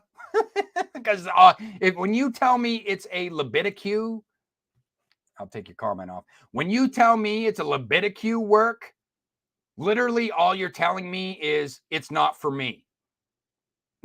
Being straight. It's not for me. That's all you're telling me. When you lead with your politics and you're like, oh, this is gay. All right. What about the story? Is there a story in there somewhere? Or is it just about, or is it just about fucking? Because when you say that, that's literally all that comes to my mind is your sexual preferences. That has nothing to do with the narrative. That has nothing to do with the story at all. So when you say this is a LGBTQ story, this is a LGBTQ narrative, what the fuck does that mean? It doesn't mean shit. It just means that you're going to have some homo stuff in there. Wow, riveting. My interest is piqued. Hold me back. Let me get my wallet. I've read stories that just so happen to have gay characters in them. That's not a problem for me. So what? So there was a gay character in there. So what? Is that what the whole damn story is about? Okay, it's probably not going to resonate with me because I'm not interested in that. That doesn't turn my crank. That doesn't float my boat. But if you have a riveting story to go along with that, and there just so happens to be, you know what I'm saying? Then so what? Wow me with your story. Don't lead with your politics, because then you're just shooting yourself in the foot. I'm saying from one artist to another, from one creator to another, you're shooting yourself in the foot. You're literally segregating your market. You're segregating your market, and you're intentionally cutting people out of the market. Well, you don't agree with my politics. Don't buy my book. Okay, well, now you're telling me who you are as an individual. Okay, Stalin. I won't. Are you happy now? I won't buy your book. There you go. Great salesmanship. How are you ever going? What do you want to create an echo chamber?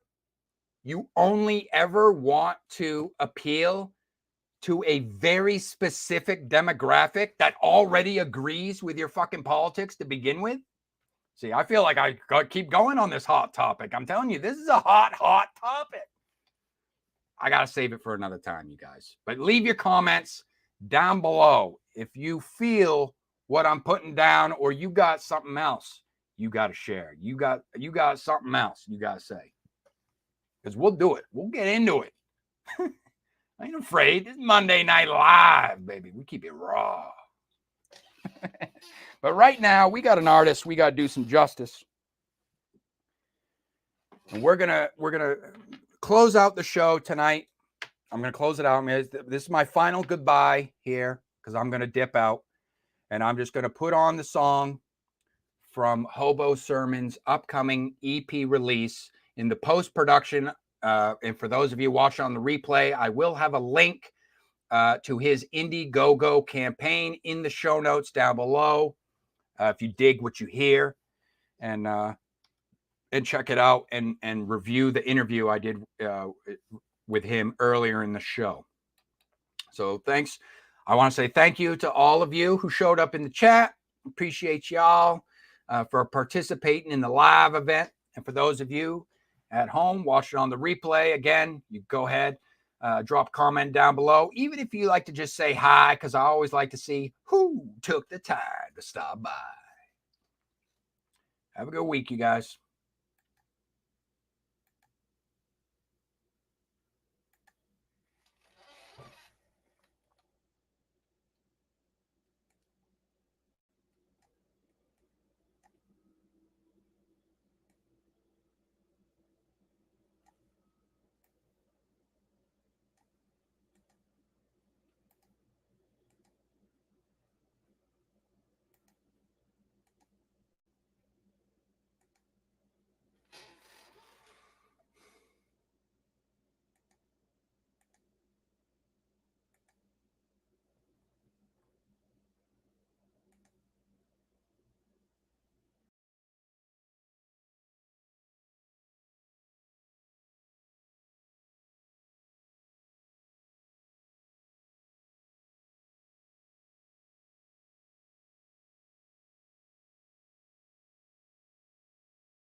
Mr. Big Star, have a cigar. Got the talent, you're gonna go far. Get you women, we'll get you millions. We'll take you where you always wanted. It's just a small thing to make it happen. Just a blood oath and black magic. When the ink dries, you'll be sky high. Another puppet, another play toy. And if you're thinking you can break out, you'll find nothing left of what once was. In too deep now, another cash cow. Rock the boat and we'll just drag you low. Low, drag you low. Low, drag you low.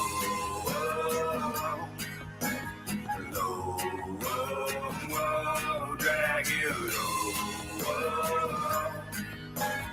low.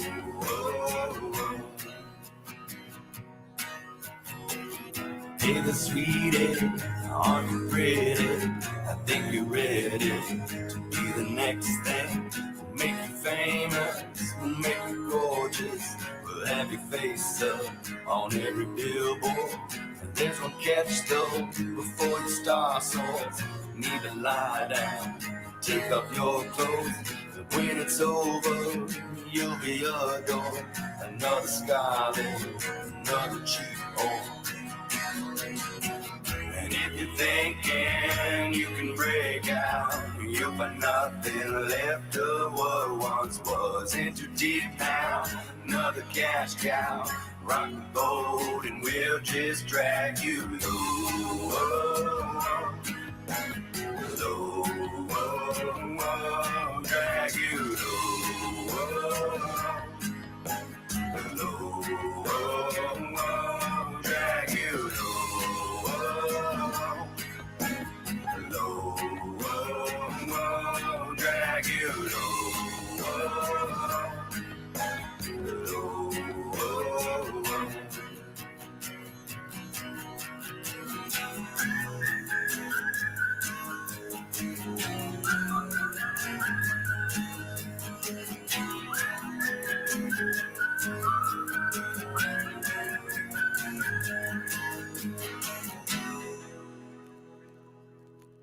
And if you're thinking you can break out, you'll find nothing left of what once was. In too deep now, another cash cow. Rock the boat and we'll just drag you low. Low, drag you low.